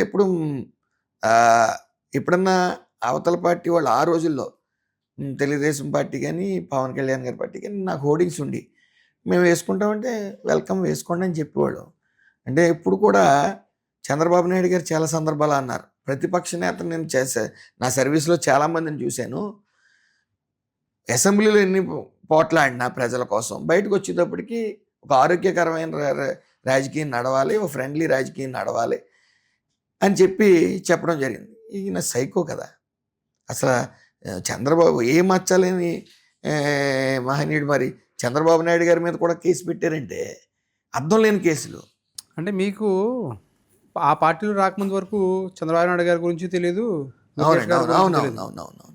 వచ్చిన తర్వాత అసలు అంటే మీరు చూసుంటారు, చంద్రబాబు నాయుడు గారు నన్ను మందలించారు, అవును, అంత వైరల్ అయిన తర్వాత చాలా మంది పార్టీకి సంబంధించిన సభ్యత్వం లేరు. అప్పుడు ఓట్లు నమోదు విషయంలో, ఎమ్మెల్సీ ఓట్లు నమోదు విషయంలో స్లోగా ఉన్నానని చెప్పి మందలించడం జరిగింది. సో అందరూ చాలామంది ఎగతాళి చేశారు, టీవీలన్నీ ట్రోల్ చేసి. అప్పుడు నేను 10 నిమిషాలు బాధపడిన తర్వాత నాకు ఈ స్టేజ్ ఇచ్చారు. మళ్ళీ ఈ మాట అనిపించుకోకూడదంటే ఏం చేయాలి? సీనియర్స్ దగ్గరికి వెళ్ళి ఒకళ్ళిద్దరితో చెప్తే ఆయన నువ్వు ఇంప్రెస్ చేయలేవు, ఆయన ఇంప్రెస్ చేయాలని చాలా కష్టం, నువ్వు చాలా కష్టపడాలి, ఇందులో సందేహం లేదు, నీ పనితీరు బాగుంటేనే నీ దగ్గర నిన్ను నీ వంక కళ్ళలో కలిపెట్టి చూస్తాడు ఆయన, లేకపోతే నీ వంక కూడా చూడ్డు ఆయన. నీకు ఏ బాధ్యతలు అప్పు చెప్పారో సక్రమంగా చేయాలి, పార్టీ విషయంలో చాలా స్ట్రిక్ట్గా ఉంటారని చెప్పి అన్నీ తెలుసుకున్న తర్వాత నేర్చుకోవాలి. సో ఒక్కొక్కరిని పట్టుకుని నేర్చుకుని సో అల్టిమేట్గా ఒక అంతకుముందు రాజకీయం నాకు అవగాహన లేదు. సో ఒకటి నేర్చుకుంటూ వచ్చి ఇప్పుడు రామచంద్రపురం నియోజకవర్గం 11వ స్థానంలో ఉంది. అది అందరి ఆశీస్సులు. ఆయన అలాంటి గొప్ప వ్యక్తి దగ్గర పనిచేసినందుకు ఆయన చూసి చాలా నేర్చుకోవాలి. ఎందుకంటే చిన్న ఎగ్జాంపుల్, ఒక కలెక్టర్స్ మీటింగ్లో కాన్ఫరెన్స్లో ఇంచుమించు 10 నుంచి 12 గంటలు కూర్చుంటాం. ఇటు కలెక్టర్స్ కానీ ఎస్పీస్ కానీ మేము ఇప్పటికీ ఏజ్లో ఉన్నా సరే మెలికలు తిరిగిపోతూ ఉంటాం. అన్ని గంటలు కూర్చోవాలంటే ఇబ్బంది పడిపోయి. కానీ 75 సంవత్సరాల వయసులో ఆయన ఎక్కడ ఎలా కూర్చున్నా ఆయన అలాగే కూర్చుంటారు. వాష్రూమ్ కూడా బ్రేక్లోనే ఆయన వాష్రూమ్ కార్యక్రమాలు చూసుకుంటారు. అసలు కదలరు. నైట్ 11 అయినా సరే ఆయన అంటే పని రాక్షసుడు అంటారు కదా, పని మీద అంత కసి, ఈ రాష్ట్రానికి ఏదో చేయాలి. కానీ ఫ్యామిలీకి ఓన్లీ 20 మినిట్స్ ఇస్తారంటే మీరు ఆలోచించండి. ఆయన టైం టు టైం ఎంతమంది ఉన్నా సరే ఈ వయసులో 75 సంవత్సరాల వయసులో ఎంతమంది ఉన్నా కలుస్తారు. అదే జగన్మోహన్ రెడ్డి గారు డార్క్ రూమ్కి పరిమితం అవుతారు, అన్ని బటన్ సిస్టమ్. ఏ రోజన్నా 10 మందిని కలిసిన ఆయన మీకు తెలుసు, మీకు అన్నీ మీరు ఇటు ఎలక్ట్రానిక్ మీడియా ఇటు ప్రింట్ మీడియాలో కూడా పనిచేశారు. జగన్మోహన్ రెడ్డి ఎప్పుడన్నా 10 మందిని ఏ రోజైనా కలిసిన బాబతుందా? ఆయనకి అవగాహన ఉందా? అసలు ఈ రోజున పట్టుదల అంటే ముఖ్యంగా లోకేష్ గారు కూడా, మరి అందరూ కూడా నోటి మీద వేలేసుకున్నారు. 5 years బ్యాక్ లోకేష్ గారు, ఇప్పుడు లోకేష్ గారు ఒకటేనా అని. అసలు అంటే రాళ్ళు దెబ్బలు తగిలినాయి, ఉలి దెబ్బలు, దాంట్లో శిల్పం వచ్చారు. ఈ రోజున దేశవ్యాప్తంగా కూడా ఆయన ఇంటర్వ్యూలు మరి చూసి ఇంత అవగాహన ఉన్న వ్యక్తి ఉన్నారంటే పులి కడుపుని పులే పుట్టింది అనే నినాదం ప్రతి చోట వింటూ ఉన్నాం.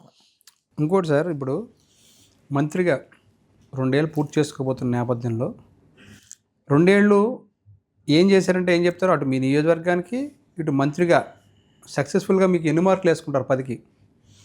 అది మార్కుల విషయం వస్తే మనం వేసుకోవడంగా చంద్రబాబు నాయుడు గారు వేస్తారు.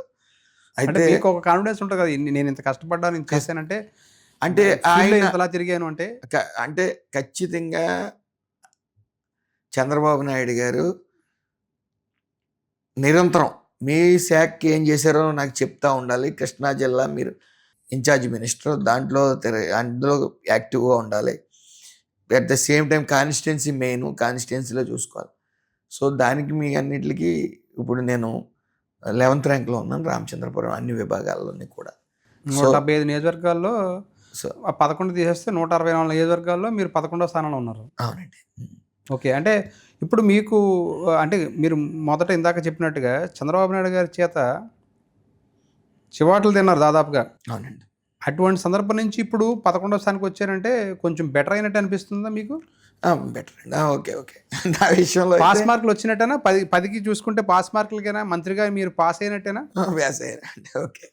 ఏం చేశారు సార్ ఈ 2 సంవత్సరాల్లో కార్మిక శాఖ మంత్రిగా? ఏంటి ఏం చెప్తారు? గతంలో సంస్కరణలు 24 ముందు వరకు కార్మిక శాఖ ఏంటి, 24 తర్వాత కార్మిక శాఖ? అసలు కార్మిక శాఖలో గత 5 ఏళ్ళు ఊచకోతకు గురయ్యారు అందరూ కూడా. 2 కార్మికులు ఉంటారు, 2 రకాల కార్మికులు ఉంటారు, సంఘటిత అసంఘటిత కార్మికులు. అసంఘటిత కార్మికుల విషయం వచ్చేటప్పుడు అందులో భవన నిర్మాణ కార్మికులు, అందులో ఇసుకని బంగారంలో అమ్మటం వల్ల, కొన్ని ప్రైవేట్ సొంత ఏజెన్సీస్కి ఇచ్చుకుని బంగారంలో అమ్మటం వల్ల భవన నిర్మాణ కార్మికులు పని దినాలు తగ్గాయి, వాళ్ళకి పని దినాలు లేవు. తర్వాత వాళ్ళ సంక్షేమ పథకాలు పూర్తిగా ఆపేశారు. 1214 మెమో ఇచ్చి వాళ్ళ సంక్షేమ పథకాలు డూప్లికేషన్ పేరు మీద ఆపేశారు. సో 18,50,000 మంది ఉన్న కార్మికులు అంటే ఇంటూ 4 అంటే సుమారు 1,00,00,000 మంది చాలా అస్తవ్యస్తం పడ్డారు. అస్తవ్యస్తం అంటే పెట్టుబడులు కూడా రాలేదు, మీరు గమనించాలి. పెట్టుబడులు రావటం అంటే చూడండి, ఉన్నాయి కూడా వెళ్ళిపోయినాయి కదా. పెట్టుబడులు రావటం వల్ల ఈరోజు వేల కోట్లు లక్షల కోట్లు పెట్టుబడులు వస్తూ ఉన్నాయి. ఆ పెట్టుబడులు రావటం వల్ల ఫస్ట్ బాగుపడేది భవన నిర్మాణ కార్మికులే. కన్స్ట్రక్షన్స్ మొదలవుతాయి. ఇవాళ అమరావతి డెవలప్మెంట్ భవన నిర్మాణ కార్మికులు వాళ్ళందరికీ కూడా పని దినాలు పెరిగాయి. ఈ రోజున ఇసుక ఫ్రీ శాండ్ పాలసీ, దానివల్ల పని దినాలు పెరిగాయి. అసంఘటిత కార్మికుల్లో అదొకటి. ఈ శ్రమ్ పోర్టల్లో 88 లక్షలు నమోదు చేసాం. గతంలో ఈ ప్రభుత్వం రాకముందు 40 లక్షలే నమోదు చేశారు. మేము వచ్చిన తర్వాత 48 లక్షలు నమోదు చేయడం. దానివల్ల ఈ అసంఘటిత కార్మికులు అంటే పళ్ళు అమ్ముకునేవారు, సో చిన్న చిన్న పనులు చేసుకునేవాళ్ళు, వాళ్ళందరికీ కూడా అసంఘటిత కార్మికులు ఇంట్లో పనిచేసుకునే వాళ్ళు ఇలా వాళ్ళకి రక్షణ లేదు. ఒక్క ఈ శ్రమ్ పోర్టల్లో ఒకసారి నమోదైతే వాళ్ళ కుటుంబానికి ఒక భరోసా వస్తుంది. వాళ్ళు చనిపోతే 2 లక్షల కుటుంబానికి ఇస్తారు. ఓన్లీ నమోదు చేసుకుంటే ఆధార్ కార్డు తీసుకెళ్ళి తర్వాత ₹1,00,000 సహజ మరణంకి వస్తుంది. పాక్షికంగా వాళ్ళ డిసేబిలిటీ ఏదైనా అయితే పర్మనెంట్ డిజేబిలిటీకి 2 లక్షలు, టెంపరీ ఏదైనా ఉంటే ₹1,00,000 చిన్న చిన్న ఇదైతే. సో అలాగే వాళ్ళకి స్కిల్ ఇవ్వడానికి వాళ్ళు ఇప్పుడు అసంఘటిత కార్మికులు ఎంతమంది ఉన్నారంటే దానికి లెక్కలేదు. ఈ శ్రమ్ పోర్టల్ ద్వారా నమోదైన వాళ్ళందరినీ తీసుకుంటున్నారు.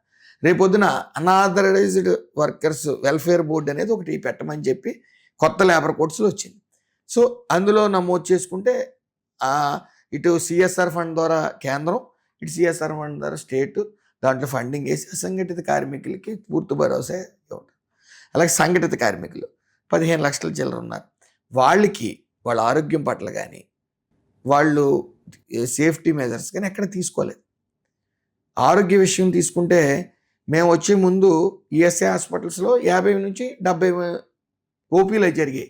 మేము వచ్చిన తర్వాత ఇన్స్పెక్షన్ అయ్యి చేసిన తర్వాత స్కూల్ టైట్ చేసిన తర్వాత ఈరోజు 300 నుంచి 450 ఓపీలో జరుగుతున్నాయి. సో ఎక్కడ పరికరాలు లేవు. ఆ పరికరాలు సిఎస్ఆర్ ఫండ్ ద్వారా కానీ ఈ ప్రభుత్వం ఇప్పుడు 7 కోట్ల రూపాయలు కూడా శాంక్షన్ చేయడం జరిగింది. ఫైనాన్స్ అప్రూవల్ జరిగింది పరికరాల కోసం. ఇప్పుడు స్టేట్లో 4 ఈఎస్ఐ హాస్పిటల్ని ఎస్ఐసి కార్పొరేషన్ కూడా ఉంది. సో కొత్తగా మేము 7 హాస్పిటల్స్ ఇవ్వడం జరిగింది. డిస్పెన్సరీస్ 23 ఇచ్చినాయి. అంటే 5,000 అంటే ఇక్కడ చిన్నది ఉంది, 20,000 దాటి ఐపీ హోల్డర్స్ ఉంటే అక్కడ హాస్పిటల్ 30 బెడెడ్ హాస్పిటల్ పెట్టే అవకాశం ఉంది. అలాగే 5,000 ఉంటే డిస్పెన్సరీ పెట్టవచ్చు. ఆల్రెడీ 73 డిస్పెన్సరీస్ ఉన్నాయి, 23 డిస్పెన్సరీస్.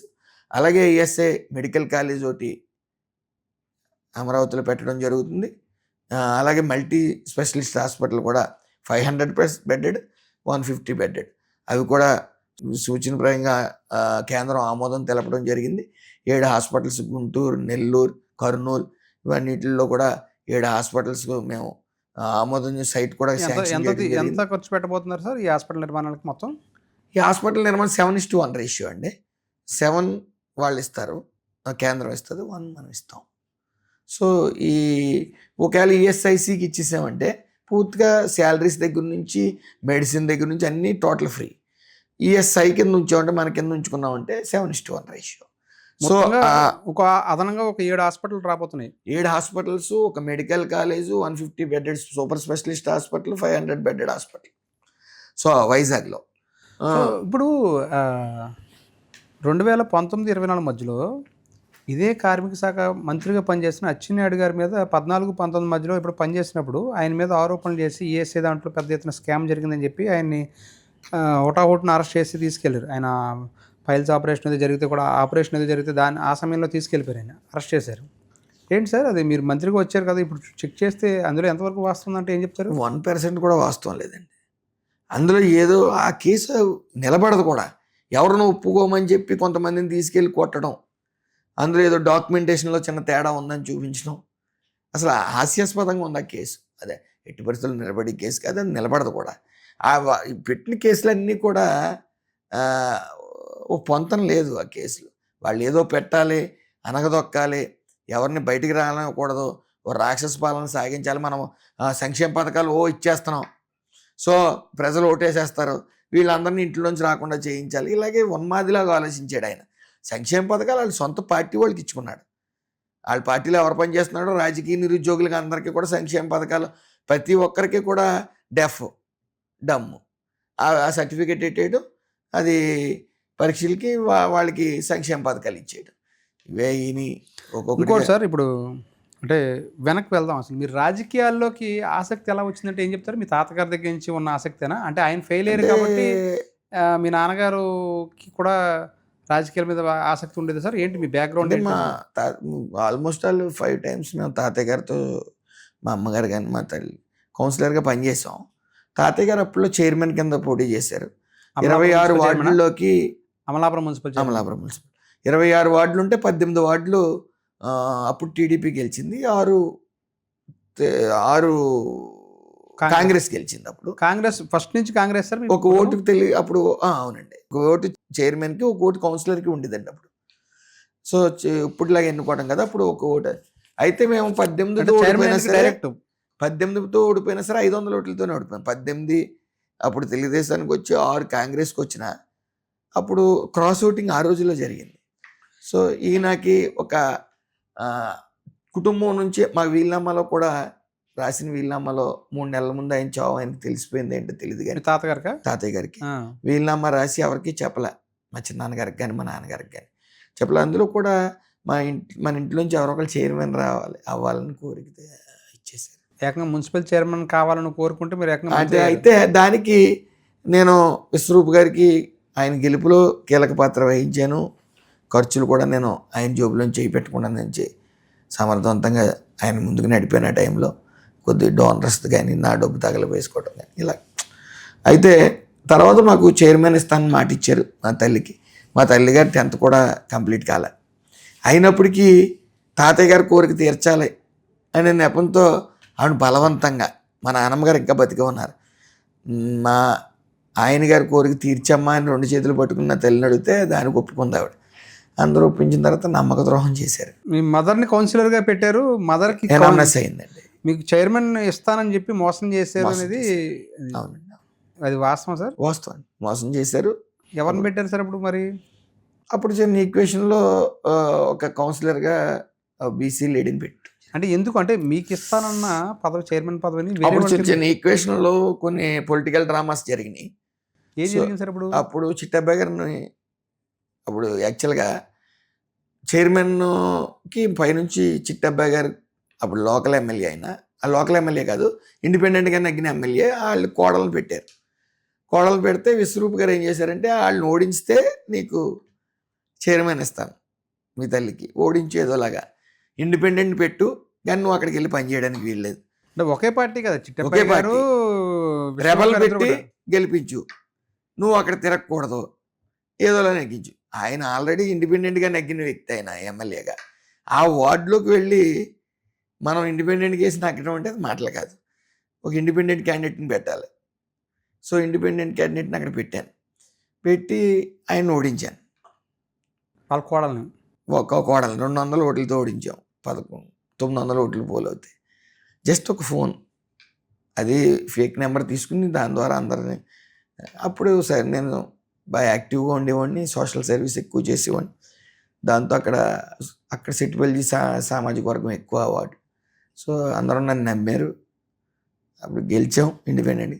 గెలిచిన తర్వాత చిట్టబ్బాయి గారు ఓడిపోయారు కాబట్టి విశ్వరూప్ గారిని బెదిరించి నువ్వే ఓడించావు, ఇండిపెండెంట్ నువ్వే వేయించావు సుభాష్ చేత, అది ఓపెన్ అయింది కాబట్టి వాళ్ళందరూ వెళ్ళి సుభాష్కి వస్తే మేము ఊరుకోం, ఎవరికన్నా ఇవ్వండి, సుభాష్ అందరికి కాకుండా వేరే వాళ్ళకి ఎవరికి ఇచ్చినా పర్వాలేదు అని చెప్తే, విశ్వరూప్ గారు నీకెందుకు, నేను ఉన్నాను కదా అని మిగతా కౌన్సిలర్ల ఖర్చులు కూడా మా చేత పెట్టించారు. అంటే ఇంచుమించు 2 కోట్ల దాకా పెట్టించారు. ఏమనిపించింది సార్ ఆ రాజకీయాలు చూసిన తర్వాత? చిరాకు వచ్చింది, రాజకీయ మీద చిరాకు వచ్చి, తర్వాత నన్ను కూర్చోబెట్టి 1 సంవత్సరం ఇస్తానన్నారు. సరే ఇవ్వండి, తప్పలేదు అన్నాను. ఆయన ఏదో బాధపడినట్టు నటించాడు. మొత్తం మీద ఓ పక్కకి ఏంటారు మళ్ళీ అన్నీ వాడు రకాలుగా. విశ్వరూప్ గారితో మీరు బాగా అటాచ్మెంట్? అవునండి. ఆయన ఎమ్మెల్యే అవ్వడంలో కానీ, మంత్రిగా పనిచేయడంలో కానీ, అంతకుముందు మంత్రిగా పనిచేసిన సందర్భంలో కానీ, రాజశేఖర రెడ్డి గారి హయాంలో తర్వాత కిరణ్ కుమార్ రెడ్డి గారి హయాంలో కూడా ఆయన మంత్రిగా పనిచేసిన సందర్భంలో వెన్నంటున్న ఏంటి సార్ ఈ అమలాపురం అల్లర్లలో కోనసీమ అంబేద్కర్ జిల్లా పేరు వచ్చిన సందర్భంలో ఏం జరిగింది అసలు? ఆ అల్లర్లలో మీ పేరు ఎందుకు తీసుకొచ్చారు? మీ వెనకాల ఉన్న వాళ్ళ మీద ఎందుకు కేసులు పెట్టారు? మీ మీద ఎందుకు కేసులు పెట్టారంటే ఏం చెప్తారు అసలు? వెనకాల ఉన్న వాళ్ళకి పెట్టలేదండి. లాస్ట్ యాక్చువల్గా అది ఒక ఉద్యమంలో స్టార్ట్ అయ్యి కొన్ని అల్లరి మొక్కలు ఉంటాయి. వాళ్ళు చేసిన అల్లరికి 10 మంది చేసిన అల్లరిని ఎక్కువ మంది మీద చూపించేశారు. ఎలాగంటే స్టేటస్ ఎవరన్నా పెడితే అది అంటుకుంటున్నట్టు అక్కడ ఫోటో తీసి వాళ్ళ మీద కూడా కేసులు పెట్టేవాయను. ఇవన్నీ జరుగుతున్నప్పుడు నేను బెంగళూరులో ఉన్నాను. మా సిస్టర్ ముందే వెళ్ళిపోయాను, అల్లర్లకు ముందే నేను బెంగళూరు వెళ్ళాను. మా సిస్టర్ మా మేనకోళ్ళది హాఫ్ సారీ ఫంక్షన్ జరిగింది. సో 3 days జరిపారు వాళ్ళు అక్కడే ఉన్నాను. ఆ రోజునే జరిగిన తర్వాత ఆయన నాకు కంటిన్యూస్గా వెళ్ళేవారు, లేకపోతే ఫోటోలు పెట్టడం ఇవన్నీ చేయడం చేశారు. అంటే ధర్నాలో పాల్గొన్న వాళ్ళు ఫోటోలు పెట్టడం ఇవన్నీ. ధర్నా వేరు, అంటించడానికి వెళ్ళిన వాళ్ళు వేరు, అల్లరమూకలు వేరు. శాంతియుతంగా వాళ్ళు రిప్రజెంటేషన్లు ఇమ్మని చెప్పడం వల్లే కదా రోడ్లు ఎక్కారు. ఆ రిప్రజెంటేషన్లు ఇవ్వడానికే కదా జనాలు వచ్చారు. రిప్రజెంటేషన్లు వచ్చిన వాళ్ళ పేర్లు కూడా పెట్టేస్తే అలా. సో అల్టిమేట్గా విశ్వరూప్ గారు ఎంతో కొంత చెప్పాలంటే ఆయన ఆలోచనాపరుడు, రాజకీయంగా ఆయనకు అనుభవం ఉంది. కాకపోతే వాళ్ళ ఫ్యామిలీ ఇంటర్ఫీర్ అవటం వల్ల సర్వనాశనం అయిపోయింది ఆయన రాజకీయ జీవితం. సో అది అందరూ కూడా ఒకసారి ప్రతి ఇంట్లో వాళ్ళు కూడా 5,000 పేర్లు ఉన్నాయి, 4,000 పేర్లు ఉన్నాయంటే ఎవరికాళ్ళే చూడటానికి వెళ్ళిన వాళ్ళు కూడా లోపడేస్తున్న టైంలో ఎవరికి వాళ్ళు ఇళ్ళు ఎస్పీని కూడా మార్చినట్టున్నారు కదా సార్. ఎస్పీ సమర్థవంతంగా చేయలేదు అతను. పేర్లు ఇష్టానుసారంగా పేర్లు ఇష్టానుసారంగా పెట్టేసి. ఎవరు సార్ అప్పుడు ఎస్పీ? ఏమండి అప్పుడు గుర్తులేదండి. తర్వాత ఒక సుధీర్ కుమార్ రెడ్డిని వచ్చారు, తర్వాత వచ్చారు. ఆయన పెర్ఫెక్ట్గా చేశారు. ఆయన పెర్ఫెక్ట్గా చేయటం వల్ల అన్నీ క్లియర్గా ఒక రిపోర్ట్ ఆయన ఇచ్చాడు. ఇది ఫేక్, ఇది తప్పుడు కేసులు ఎక్కువ వెళ్ళిపోయినాయి, అమాయకులు ఎక్కువ ఇరుక్కున్నారని చెప్పి. అదే చెప్పాను నేను. అమాయకులు ఇరుక్కున్నారయ్యా. భర్త ఉంటే కొడుకు లేడు, కొడుకుంటే భర్త లేడు. సిగ్నల్ డౌన్ చేసేసారు, ఎక్కడున్నారో తెలియదు. వీళ్ళందరినీ పికప్ చేస్తారు సార్ పోలీసులు. 175 మంది యువత, చదువుకున్న యువతకి సర్వనాశనం అయిపోయారు ఆ కేసులు పెట్టడం. ఉద్యోగాలు రాక, ఉద్యోగంలో ఉన్న వాళ్ళని తీసేసి రకరకాలుగా ఇది అయిపోయారు. మరి ఏమైంది సార్ ఆ తర్వాత? మరి ఆ కేసులన్నీ తీసేయాలని చెప్పి గవర్నమెంట్ కూడా అంది కదా తర్వాత. అది మూకీ డ్రామా. తీసేస్తాం అన్నారు. మళ్ళీ వాళ్ళే వైసీపీ నేతల చేత మళ్ళీ కేసులు అదే కోర్టులో వేయటం జరిగింది, తీయడానికి వీల్లేదని. ఇప్పుడు కోర్టు పరిధిలో ఉంది.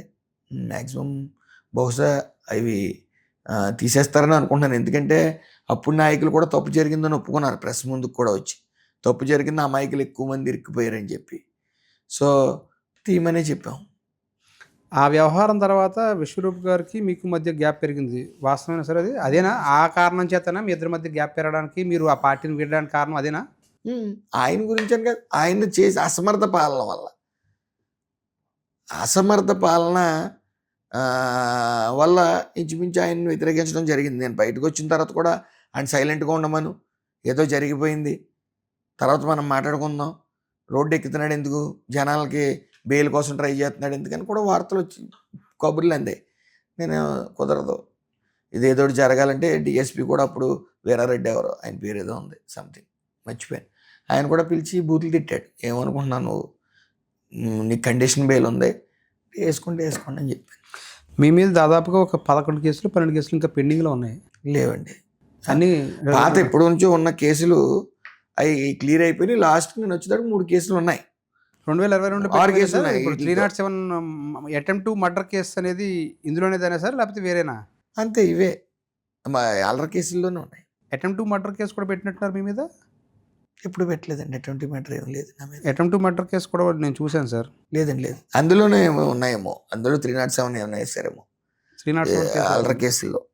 అంటే 2022లో ఉన్న దాంట్లో ఒక కేసులో అటెంప్ట్ టు మర్డర్ కూడా పెట్టారు మీ మీద? లేదండి, అటెంప్ట్ మర్డర్ ఏం లేదు అసలు. అటెంప్ట్ టు మర్డర్ లేదు. మామూలుగా ఈ కేసులే మొత్తం ఇంకా పెండింగ్. అంతే, ఈ కేసులు గతంలో వైఆర్కే శ్రీనివాసన్ వచ్చినప్పుడు కొన్ని కేసులు కట్టాడు అందరి మీద, ఆ కేసులు తప్ప. తర్వాత ఇంకోటి సార్, ఇప్పుడు మీకు 2024 వచ్చేటప్పటికి మీరు కోనసీమ నుంచి వచ్చి రామచంద్రపురం నుంచి పోటీ చేశారు, ప్రజలు మిమ్మల్ని ఆదరించారు.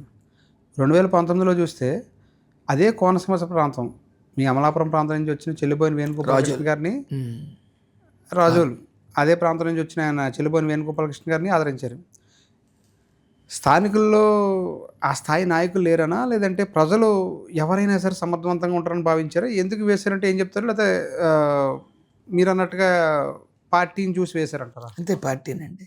వాళ్ళకు ఒక్క ఛాన్స్ అంటే ఏం చేశారో చూసాం. ఆ పార్టీ గానీ, అక్కడ వేణుగోపాలకృష్ణ గాని. సో, ఒక విరక్తి అనేది వచ్చింది. ఒక మంత్రి స్థాయిలో కనీసం అతను పోటీ చేసి గెలిచిన ఏరియాలో ఉంచకుండా దూరంగా పంపేశారంటే ఆయన పరిపాలన ఎలా ఉందని భావించారంటారు. పైగా మీరు ఒకటి గమనించాలి. ఇతని పరిపాలన బాలేదు, ఇతను అవినీతి ఎక్కువ చేశాడు, ఇతను ఇక్కడ ఉండకూడదు అని అతన్ని ఏం చేశారు? ఎక్కడైతే 23 సీట్లు గెలిచిందో గత తెలుగుదేశం ప్రభుత్వంలో, ఎక్కడైతే టీడీపీ బలంగా ఉందో అక్కడ ఇచ్చారు ఈయనకి ఆ వేవ్లో. అంటే ముందు ఓడిపోతాడని, అది ఓడిపోయే సీటు కాబట్టి ఇలాంటి అక్కడ పంపేయడం రైట్ అని పంపారు. మీరు మంత్రి అయిన తర్వాత రామచంద్రపురంలో పెద్ద ఎత్తున అవినీతి జరిగింది. దీంట్లో చెల్లిపోయిన వేణుగోపాలకృష్ణ మంత్రిగా భారీ ఎత్తున అవినీతికి పాల్పడ్డారు. ఆయన జైలుకి పంపడం ఖాయం అన్నట్టున్నారు. అవునండి. ఏంటి సార్ అది? ఏంటి అది కదా? మట్టి సైట్ ఫీలింగ్స్. ఇప్పుడు ఒక సైట్ ఉంది, అప్పుడు హౌసింగ్ సైట్స్ ఇళ్ల స్థలాలు ఇచ్చారు. ఒక 40 లక్షలు ఉందంటే అక్కడ సైటు వాల్యూ వాళ్ళని పిలిచి మీకు 20 లక్షలు ఇస్తాను వెళ్ళిపోండి అని చెప్పి వాళ్ళకి ఆ 20 లక్షలు ఇవ్వటం, 30 లక్షలేమో ఈయన ప్రభుత్వం నుంచి ఒక 60 లక్షలు తెచ్చుకోవటం, వాళ్ళ అకౌంట్లో ఉన్న డబ్బులు తీసుకోవటం, అలాగే మట్టి ఫిల్లింగ్ ఏదైతే ఉందో అది మట్టిగా పెట్టడం ఏమైతే ఉందో అవన్నీ కూడా ఒకళ్ళ పేరు మీద ఆర్డర్ ఇవ్వటం, వాళ్ళు స్టార్ట్ చేసిన తర్వాత ఇంకొకళ్ళ అకౌంట్లోకి ఇచ్చుకుని అందులోకి డబ్బులు కొట్టించుకోవడం. ఈ అవినీతి ఫర్ ఎగ్జాంపుల్ ఆ ద్రాక్షారామ గుడి తీసుకుందాం. వాళ్ళ ఇంటికి ఎవరైనా చుట్టాలు వస్తే ఆ బూర్లు ద్రాక్షారామ గుడిలోంచి 200 బూర్లు పురమాయించుకోవటం, ఆయన డబ్బులు ఇవ్వకుండా. భోజనాలన్నీ కూడా ద్రాక్షారామ గుడిలోంచి పట్టుకెళ్తాం. ఇంక ఇంతకన్నా ఏం చెప్తాం ఇంకా వ్యక్తి గురించి. అందుకే అది నాకు చాలా ప్లస్ అయింది. ఎక్కడికి వెళ్ళి నిజంగా కానీ అదే టైంలో వేణుగోపాలకృష్ణ గారిని ప్రత్యర్థి అయ్యి ఉంటే అసలు జనం దగ్గర తిరగకపోయినా సరే ఇంటికి ఓట్లు ఎత్తురు. పైగా మెజార్టీ ఒక 60,000. రామచంద్రపురం నియోజకవర్గం తరతరాల నుంచి 3,000, 4,000 మెజార్టీ. భగవంతుడి దయ వల్ల అవగాహన లేడు. ఎవరైతే సూర్యప్రకాష్ ఉన్నాడో ఆయన ఎక్కువ హైదరాబాద్లో ఉంటాడు, తర్వాత ఇక్కడికి వస్తూ ఉంటాడు. ఇప్పుడు కూడా ఆయనకు అవగాహన ఉండదు. ఏదో ఎవరేం చెప్తే అది మాట్లాడేటు. కొద్దిగా అమూల్ బేబీ అని పిలుస్తున్నారు అక్కడ, అతనికి అవగాహన ఉండదు. సో మంచి నాయకులు ఉన్నారు అక్కడ, వేణుగోపాలకృష్ణ కానీ ఇతను కానీ. మీకు వేణుగోపాలకృష్ణ మీద మీరు అన్నట్టుగా ఈ అవినీతి ఆరోపణల మీద ఏమైనా మీరు కేసులు పెట్టి ఆయన అవినీతి నిరూపించే ప్రయత్నం చేస్తున్నారా? దాని ఆ ప్రాసెస్లో ఉంది. అతి త్వరలో సాక్ష్యాలతో సైతం అన్నీ బయటపెట్టమంటే వెళ్తాడు ఆయన. దమ్ముంటే నన్ను మీరు మొన్న ఈ మధ్యన మీరు ఏదో మీ సంఘ మీటింగ్లో ఏదో మాట్లాడారని చెప్పి దమ్ముంటే ఆధారాలతో బయటకు తీసుకురా అని చెప్పి ఆయన ఒక సవాల్ విసిరాడు వేణుగోపాలకృష్ణ గారు. ఏం చెప్తారు సార్? స్వీకరించాను ఖచ్చితంగా. అతను రుజువు చేస్తాను, అతను లోపలికి వెళ్తాడు. ఏం లేదంటే మీకు చంద్రబాబు నాయుడు గారి దగ్గర పనిచేయటం అంటే అంత సులువు కాదండి. ఆయనలో ఖాళీగా లేవు. ఆయన అంటే ఇప్పుడు ఖాళీగా ఉండి అవినీతి ఎలా చేయాలో చేసాడు తప్ప ఆయన పడుకోరు, మమ్మల్ని పడుకోనివారు ఎవరన్నా కూడా. సో కొద్ది వర్క్ లోడ్ ఎక్కువ అవడం వల్ల దీని మీద కాన్సన్ట్రేషన్ తగ్గింది. సో ఖచ్చితంగా దాని ఆధారాలన్నీ ఉన్నాయి. కేసు నమోదు అవుతుంది, పక్కా ఆధారాలు ఉన్నాయి, అందులో సందేహం లేదు. సార్ ఇంకోటి, దాదాపుగా మీరు ఏదైతే రామచంద్రపురంలో అవినీతి జరిగిందని చెప్తున్నారో 2000 రామచంద్రపురం ఏంటండి, మొత్తం కంప్లీట్ ఎక్కడ పడితే అక్కడ అవినీతి జరిగింది కాబట్టి ఇంకా అవినీతికి కేర్ ఆఫ్ అడ్రస్ వైఎస్ఆర్సీపీ, అందులో ఏ విధమైన సందేహాలు. ఆ రోజున ఎలాంటి మాటలు మాట్లాడేవారండి? దమ్ముంటేరా నా చిటికి నీళ్ళ మీద బొచ్చు పేకలేరు, ఇంకా వాళ్ళ ఇష్టానుసారం మాట్లాడేవారు. ఈ రోజున ఆధారాలతో పాటు అగ్రిగోల్డ్ భూములు డైరెక్ట్గా కొడుకు సర్వే నెంబర్లతో సైతం డాక్యుమెంటేషన్తో సైతం దొరికేశారు. కక్ష సాధింపు చర్యలు రెడ్ బుక్ అంటారండి సిగ్గు లేకుండా. మళ్ళీ ఏంటిది కులాల కార్డులను తీసుకురావటం, నేను బీసీని నాకు సహకరించండి. బీసీయే కరెక్టే. గతంలో ఆ బీసీ కార్డు ఉపయోగించుకుని ఏం చేశాడు ఆయన? ఇప్పుడు నేను సగౌరవంగా చెప్పగలను. నారా చంద్రబాబు నాయుడు గారి ఆశీస్సులతో నేను ఏదైతే గీత ఉపకులాలకు చెందానో 10% లిక్కర్ లైసెన్స్లు ఇవ్వడం జరిగింది. అలాగే మొన్న మా జాతిపిత దొమ్మేటి వెంకటరెడ్డి గారిది అధికారికంగా ఆయన జయంతిని జరుపుకోవడం జరిగింది. ఇలాగ మనం చేసిన పనులు చెప్పుకోవాలి కదా, చెప్పమనండి వాళ్ళు చూద్దాం. చెప్పలేరు. ఎందుకంటే కులం కార్డులు వాళ్ళ మీదకి వచ్చి వ్యక్తిగత కక్షలు, వ్యక్తిగత దోషంలు, అలాగే అవినీతి చేసి కేసులు పెడుతుంటే నేను బీసీని, బీసీలు అందరూ పోరాడేయాలి నా కోసం అంటుంటే సిగ్గుగా లేదా? బీసీ కార్డు ఎలా వాడతారు? వాళ్ళు చేసింది ఏంటి బీసీలకి? మీరేమో వేణుగోపాలకృష్ణ గారి మీద ఆరోపణలు చేస్తున్నారు, అవినీతి ఆరోపణలు, త్వరలో జైలుకి వెళ్తారని చెప్తున్నారు. మరి వైపున మీ నియోజకవర్గంలో మీ ఫాదర్ మీద ఏమో షాడో ఎమ్మెల్యే అనేది ఆరోపణ వస్తుంది సార్, ఏం చెప్తారు దానికి? షాడో ఎమ్మెల్యే అంటే అక్కడ నేను కొద్ది తక్కువ సమయంలో ఉంటున్నాను కాబట్టి ఆయన అక్కడ చూసుకోవాల్సిన బాధ్యతకు అప్పచెప్పాం. అధికార ప్రోగ్రామ్స్లో అన్నింటిని నేను పాల్గొంటాను. అలాగే ఆయన చిన్న చిన్న ప్రాబ్లమ్స్ ఉంటే మాకు కేడర్ ఉంది మెయిన్. కొత్తగా నామినేట్ చేసాం, మొత్తం కమిటీలు అన్నీ వేసాం. సో అందరూ కూడా సమర్థవంతంగా 11 ప్లేస్లో ఉన్నామంటే అది అందరి కృషి, నా ఒక్కడ కృషి కాదు. తెలుగుదేశం, జనసేన బీజేపీ కార్యకర్తలు ఎంత కమిట్మెంట్తో పనిచేస్తున్నారనేది రామచంద్రపురం నియోజకవర్గ ప్రజలందరూ కూడా అనవసరమైన గొడవలకు వెళ్ళరు. వాళ్ళు ఇంచుమించు ఒక 50-60 మంది వస్తారు సమస్య మీద. అందరూ కూడా మా ఊరికి ఇది చెయ్యండి అడుగుతారు, కానీ నా వ్యక్తిగతంగా ఇది చెయ్యండి అని జనాలు అక్కడ ఉండరండి. మరి ఎందుకు సార్ ఈ మధ్యకాలంలో చూస్తే మీ మీద ఎక్కువ టార్గెట్ అవుతున్నారు? ఎందుకు మిమ్మల్ని టార్గెట్ చేస్తున్నారు? మీ వెనకాలైన కుట్రలు జరుగుతున్నాయా? సామాజిక వర్గంలో ఒక బలమైన నేతగా ఎదుగుతున్నారు కాబట్టి, ఆ చిన్న వయసులోనే ఒక మంత్రి పదవి వచ్చింది కాబట్టి మీరు మరింతగా సామాజిక వర్గంలో ఒక బలమైన నేతగా ఎదిగిపోతారన్న భయమా, లేకపోతే ఏంటి? అసలు ఎందుకు మీ వెనకాల కుట్రలు జరుగుతున్నాయి అంటే ఏం చెప్తారు? అది ఒక రాజకీయంగా ఎదుగుతున్నప్పుడు బురద జల్లటం అనేది వైసీపీకి ఏమీ లేని బురదే. క్రెడిట్ చోరీ కూడా పాల్పడుతున్నారు వాళ్ళు. చేసినవి కూడా చేయలేదు అంటున్నారు, మేమే చేసేసామన్నారు. ఇవన్నీ ఒక చెప్పాను కదా, ఎదుగుతున్న వాళ్ళని చూస్తూ అలా ఊరుకోరు కదా, ఏదో ఒకటి లాగాలి కిందకని ప్రయత్నిస్తున్నారు. వాళ్ళు ప్రయత్నాలు. ఇప్పుడు ఆ కుట్ర వెనకాల నేను ఒకటి నమ్ముతానండి, అంటే నేను ఒకటి నమ్ముతాను, శబ్దంతో చేసిన విమర్శలు కానీ అభియోగాలు కానీ క్షణికం. సేవతో నిర్మించే మనం ఒక ఇటుకి సేవతో నిర్మించుకున్న నాయకత్వం మాత్రం శాశ్వతం. సో వాళ్ళు ఎన్ని అభియోగాలన్నా చేయనివ్వండి, ఇబ్బందిలే. నాలో తప్పు ఉన్నప్పుడు ఇంకొకటి గమనించాలి మీరు, మా వెనకాల ఒక షాడో టీమే పనిచేస్తూ ఉంటుంది. ఈడేమైనా అవినీతి చేస్తున్నాడా, ఈడేమైనా తప్పు చేస్తున్నాడా, ప్రతి క్షుణ్ణంగా మా డేటా రోజు తీసుకుంటారు. అక్కడ ఏదైనా తప్పు ఉంటే వాళ్ళు చెప్పేంతవరకు ఎందుకు మమ్మల్ని గోడకు చేయిస్తాడు. తప్పు చేస్తే పెద్ద ఆయన అసలు ఉపేక్షించేది ఉండదు, ఆయన ఎవరిని ఉపేక్షించరు. ఈవెన్ లోకేష్ గారిని కూడా, ఎవరిని, అందరూ సమానం ఆయనకి. అసలు ఆ ఛాన్స్ ఎదుటోళ్ళకి ఎవరు. ఏదైనా తప్పు చేస్తే దాని ట్రీట్మెంట్ వేరుగా ఉంటుంది, ఇంకా అసలు ఉపేక్షించరు ఆయన. మరి ఏంటి సార్, 2 రోజుల క్రితం మీ ఫాదర్ మీద ఏదో ఆరోపణ రావడం జరిగింది, సొంత పార్టీ నుంచే మమ్మల్ని కొట్టిన, పోలీస్ కేసు పెట్టడం జరిగింది. ఏంటి సార్ అది? అదే మిస్అండర్స్టాండింగా, లేకపోతే ఏం జరిగింది? లేకపోతే మీ ఫాదర్ అయినా వేరేగా వ్యవహరించారా, దాడి చేశారని? అది యాక్చువల్గా గ్రామ శాఖ ప్రెసిడెంట్ కోసం, అధ్యక్షుడి కోసం 5 నెలల క్రితం ఇచ్చాం.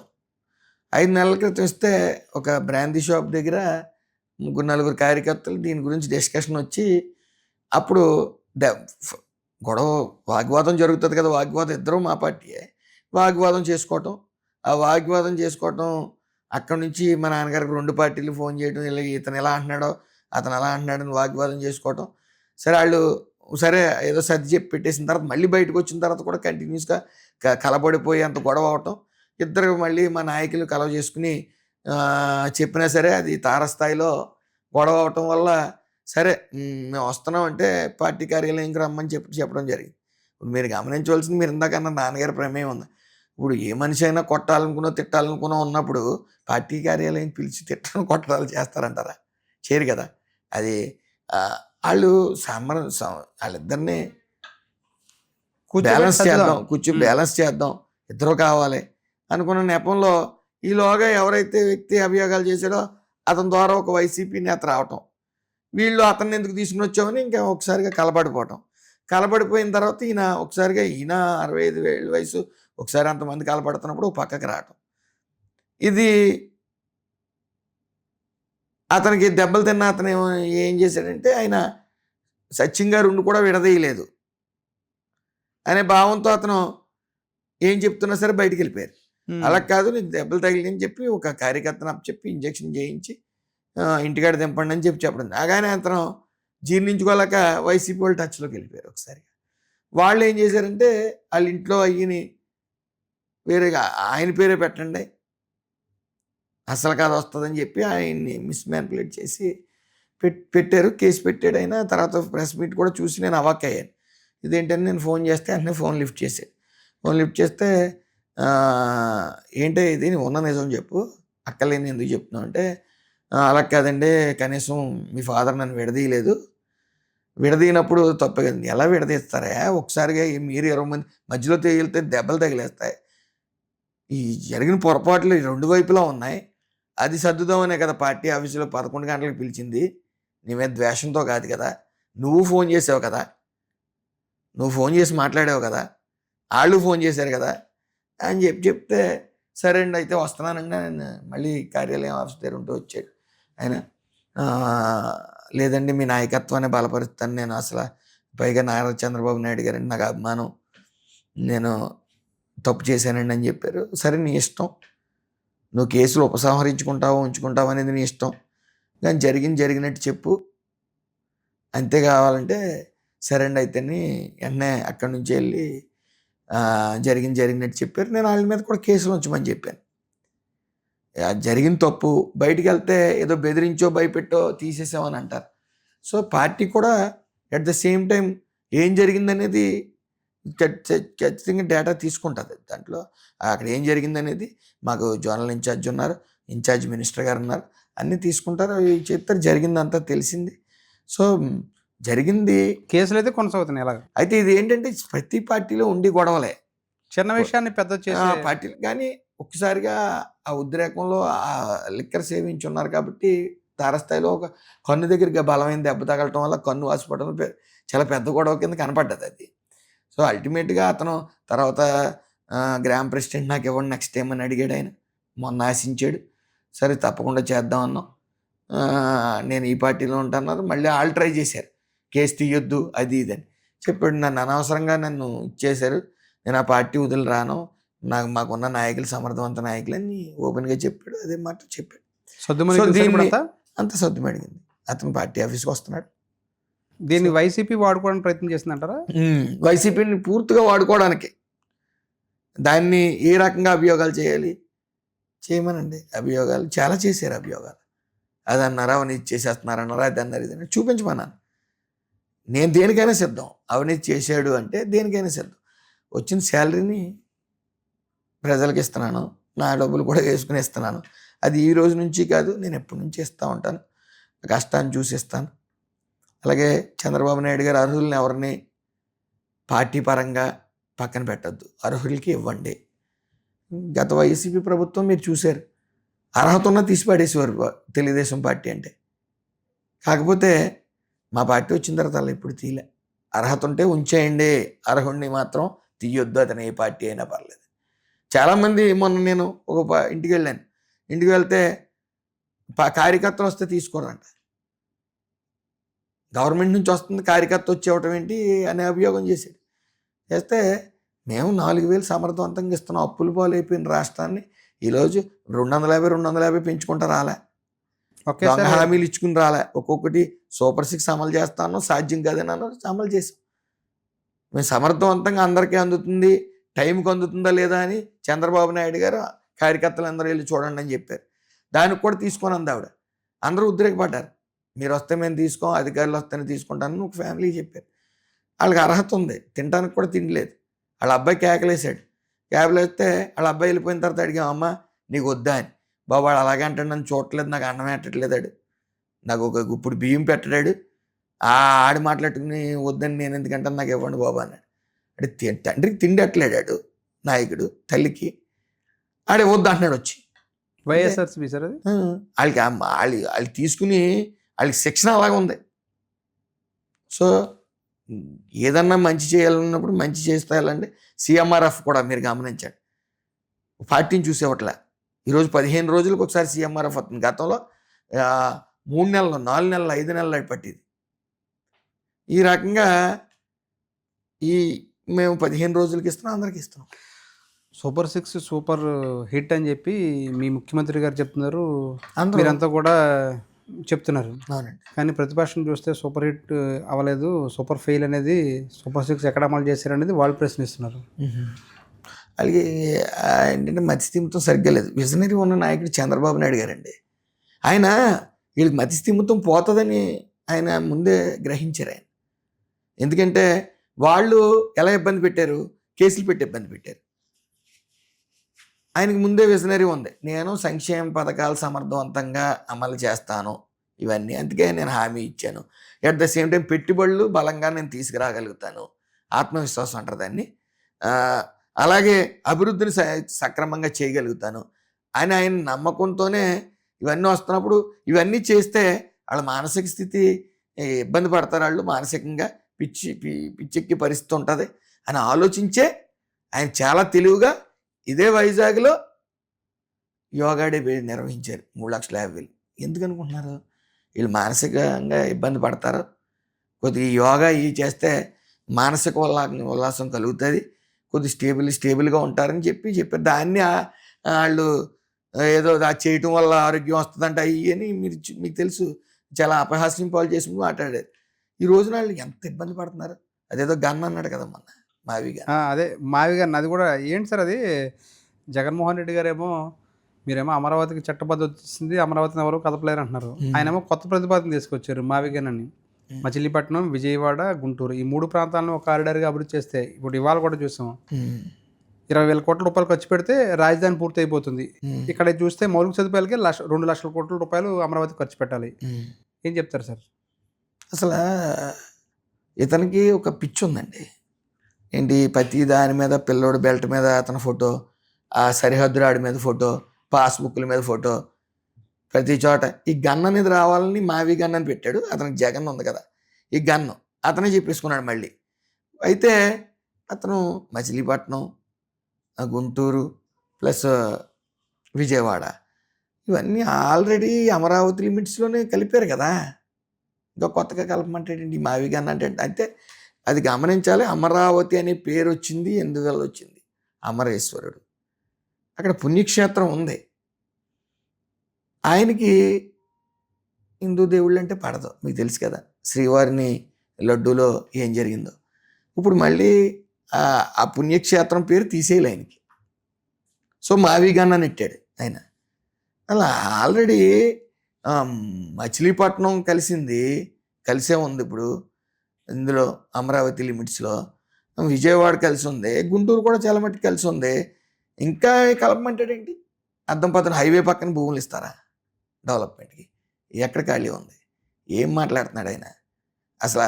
అంటే అది నిజంగా ప్రతి ఒక్కరు నవ్వుకునే పరిస్థితి. అంటే మచిలీపట్నంలో పోర్ట్ ఉంది, విజయవాడలో ఎయిర్పోర్ట్ ఉంది, 110 కిలోమీటర్ల హైవే ఉంది. గుంటూరు, మచిలీపట్నం, విజయవాడ చూసుకుంటే ప్రత్యేకంగా అమరావతి అనే ఒక ప్రాంతంలో దాదాపు 50,000 ఎకరాలు భూమి సేకరించారు. మళ్ళీ ఇప్పుడు 50,000 ఎకరాలు స్వచ్ఛందంగా రైతులు ఇచ్చారు. అమరావతి మా గుండె చప్పుడు ఇవ్వమని అడిగారు, స్వచ్ఛందంగా ఇచ్చారు. అలాగే 24,000 మంది రైతులు ఇచ్చారు 34,000 ఎకరాలు. అందరు గుండె చప్పుడు అది. కొన్నాళ్ళు అతనికి నది పక్కన రాజధాని అంటారు, రాజధాని ఏంటని అడగలేదు ఆయన. ఈ దేశంలో ఇంచుమించు 60-70% నది పక్కలే ఉన్నాయి రాజధానిలో, కాదంటారా? వింత వాదన, ఏదో వాదింతారు, నైట్ ఏదో కల వస్తుంది అంటారు, పొద్దున్నే ప్రెస్ ముందుకు వచ్చి వాగేస్తారు. చేష్టలు కూడా విచిత్రంగా ఉన్నాయి, మీరు చూశారు కదా. రకరకాల చేష్టలు చేస్తూ ఉన్నారు. ఈ మావి గన్ ఏంటో కూడా అసలు అతనికి ఆ సర్వేశ్వరుడు పేరు, అది అమరావతి పుణ్యక్షేత్రం ఉంది, ఆ పేరు అది పట్టలేదు ఆయనకి. ఆయన పేరు పెట్టుకుందాం ఎందుకు సార్? వాళ్ళ తండ్రి పేరు తీసేసాడు మెల్లిమెల్లిగా. ఫస్ట్ తండ్రి పేరు వాడటం మొదలెట్టాడు, సంక్షేమ పథకాలు అతని ఫోటో ఈయన ఫోటో పెట్టడం మొదలెట్టాడు. తర్వాత రాజశేఖర రెడ్డి ఫోటో తీసి పడేశారు. ఈయన ఫోటో పెట్టుకోవడం మొదలెట్టాడు. ప్రతిదానికి జగన్ అన్న ఇంకా పేర్లన్నీ. అలాగే అతనికి ఆ పిచ్చి గన్నం, అతని పేరు సగం ఉండాలని చెప్పి పెట్టడం తప్ప పైగా ఆ సర్వేశ్వరుడి పేరు కానీ వెంకటేశ్వర స్వామి విషయం కానీ వస్తుంటే ఏ మాటలు మాట్లాడారు, లడ్డు అంటారు గిడ్డు అంటారు అని ఒకసారి అన్నాడు ఆయన. ఆ ప్రసాదాల్లో ఫీడింగ్ సరిగ్గా లేదో ఆవుకి, దానివల్లే కల్తీ వచ్చిందని ఏం మాట్లాడుతున్నాడు ఆయన. ఓ పక్కన సుబ్బారెడ్డి గారేమో అయ్యో అది తప్పు జరిగింది, అది తప్పు జరగడం వాస్తవం అని ఆయన ఒప్పుకున్నాడు. ఈయనేమో ఇంకా వింత వాదన వాదింతూ ఉంటాడు. అలాగే మొన్న ఎంపీలు అందరూనేమో మేము అమరావతికి మద్దతు ఇస్తున్నాం అన్నారు. బొత్స వచ్చేమో మేము ఇవ్వట్లేదని చెప్పాడు. ఆయన కేడర్ మీద ఆయన పొట్టలేదు. వింత వాదన, ఒక పక్క ఒక టీం ఒక మాట్లాడుతుంది, ఒక టీం ఒకటి మాట్లాడుతుంది. అసలు వాస్తవంగా మీరు చెప్పండి, ఇప్పుడు మనకి మీరు అధికారంలోకి వచ్చిన దగ్గర నుంచి ఇప్పటివరకు చూస్తే కేవలం 22 నెలల్లో 3.5 లక్షల కోట్లు అప్పులు రాష్ట్రానికి. అంతకుముందు అప్పులు రాష్ట్రం శ్రీలంక అయిపోతుంది, 10 లక్షల కోట్ల అప్పులు అన్న మీరు 22 నెలల్లోనే 3.5 లక్షల కోట్ల అప్పులు చేస్తే కేవలం మౌలిక సదుపాయాలకే 2 లక్షల కోట్లు ఖర్చు పెట్టాలంటే ఎప్పటికీ అమరావతిని చూస్తామంటే ఏం చెప్తారు? 2029 లోపల అమరావతి పూర్తవుతుందంటారా? ఖచ్చితంగా ఆల్రెడీ వర్క్ జరుగుతున్నాయి కదండి. రెండోది పాత బకాయిలు కూడా క్లియర్ చేసాం, అది మీరు గమనించాలి. మొత్తం బకాయిలు పెట్టేసి అభివృద్ధి అనేది లేదు, బకాయిలు పెట్టేసి రాష్ట్రాన్ని ఆర్థిక సంక్షోభంలోకి నెట్టేసి కొత్తగా వచ్చి వాళ్ళు ఎవరు వచ్చినా సరే ఏది సాధ్యం కాదు అన్ని అప్పులు చేసేసాం, ఇంక ఈ రాష్ట్రం కోలుకోదు అని చెప్పి తర్వాత ప్రక్రియ ల్యాండ్ టైటిలింగ్ యాక్ట్, ఇంక ఈ ఆస్తులన్నీ మన ఆస్తులన్నీ పెట్టేసుకోవడానికి ఒరిజినల్స్ అతని దగ్గర పెట్టుకోవడం. నెక్స్ట్ ప్రక్రియ ఇదే. అతను కానీ వచ్చి ఉంటే మన ఆస్తులు మన చేతుల్లో లేవన్నీ తాగడేటది ఇవి. అయితే ఈ రోజున మీరు అప్పులు ఉన్నాయంతో అక్కడ పాత బకాయిలు క్లియర్ చేసుకుంటూ ఇటు అభివృద్ధి సంక్షేమం, అభివృద్ధి పూర్తిగా కుంటుపడిపోయింది.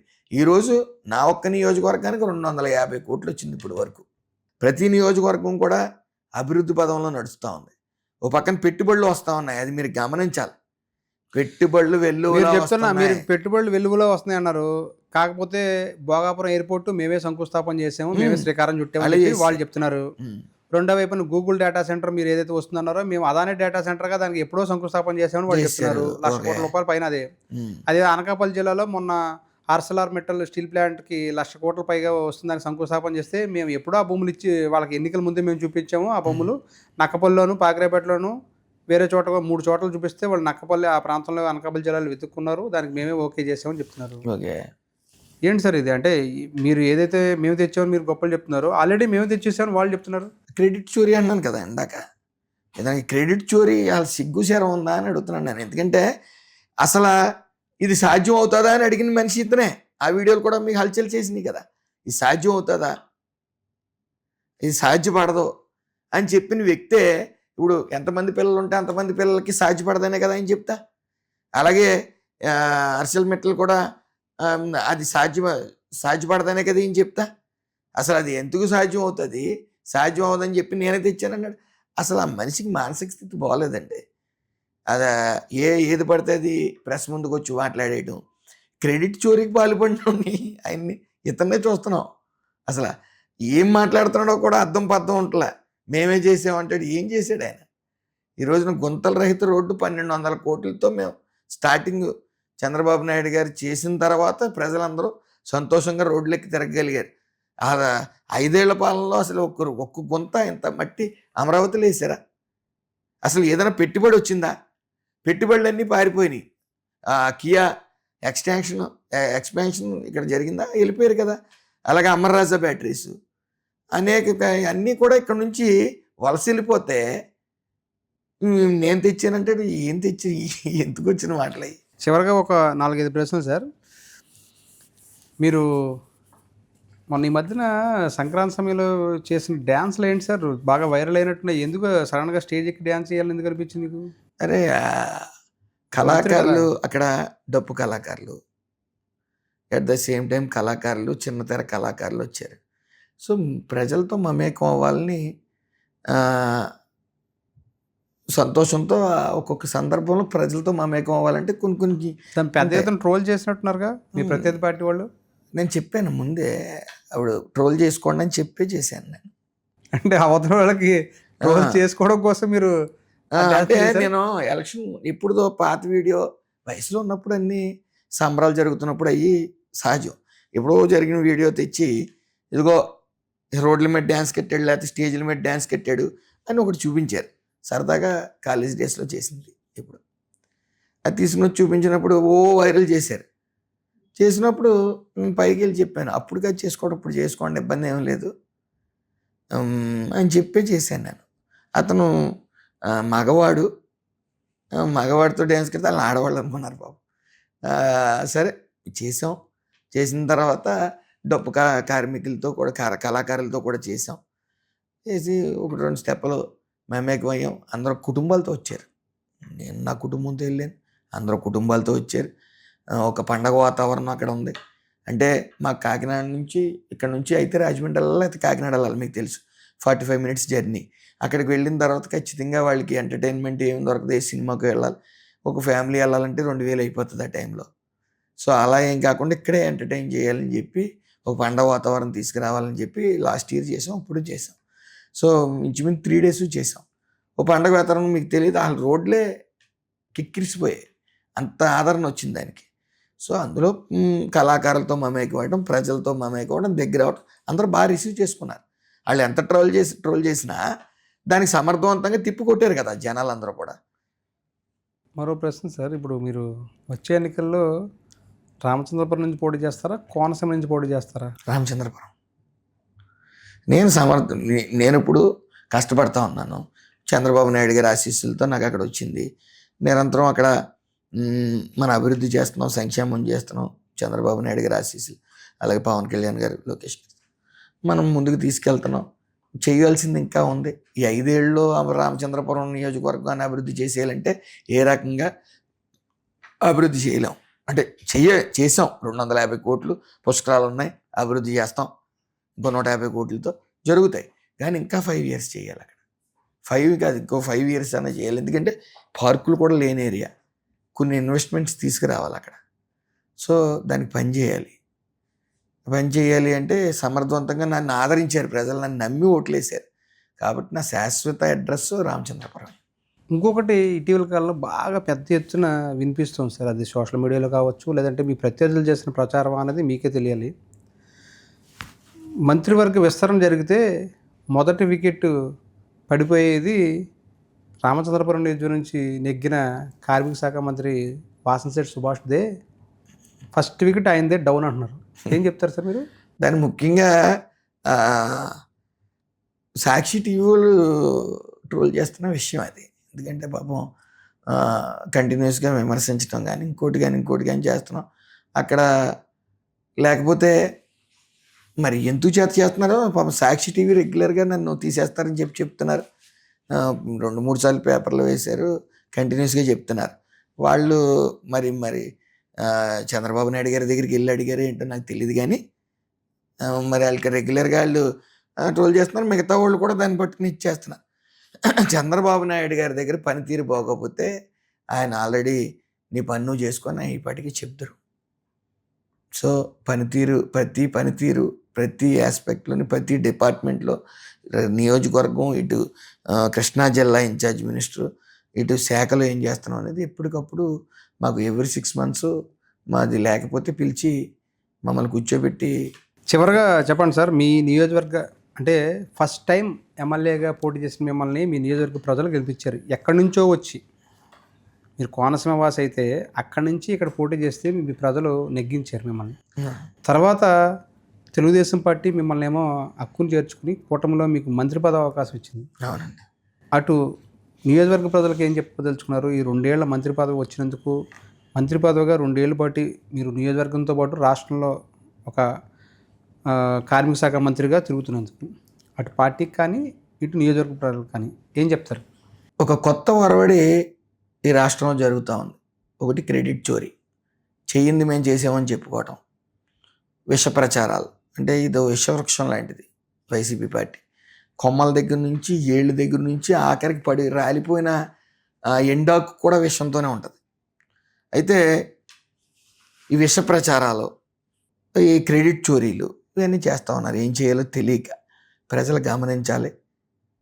ఇటు అభివృద్ధి, సంక్షేమం, వెలుగులో వస్తున్న పెట్టుబడులు. ఎందుకంటే ఈ రాష్ట్రం నుంచి ప్రతి నియోజకవర్గం నుంచి 20 నుంచి 25 వేల మంది నియోజకవర్గం వదిలి హైదరాబాద్, బెంగళూరు అటు సైడ్ వెళ్ళిపోయారు నిరుద్యోగులు.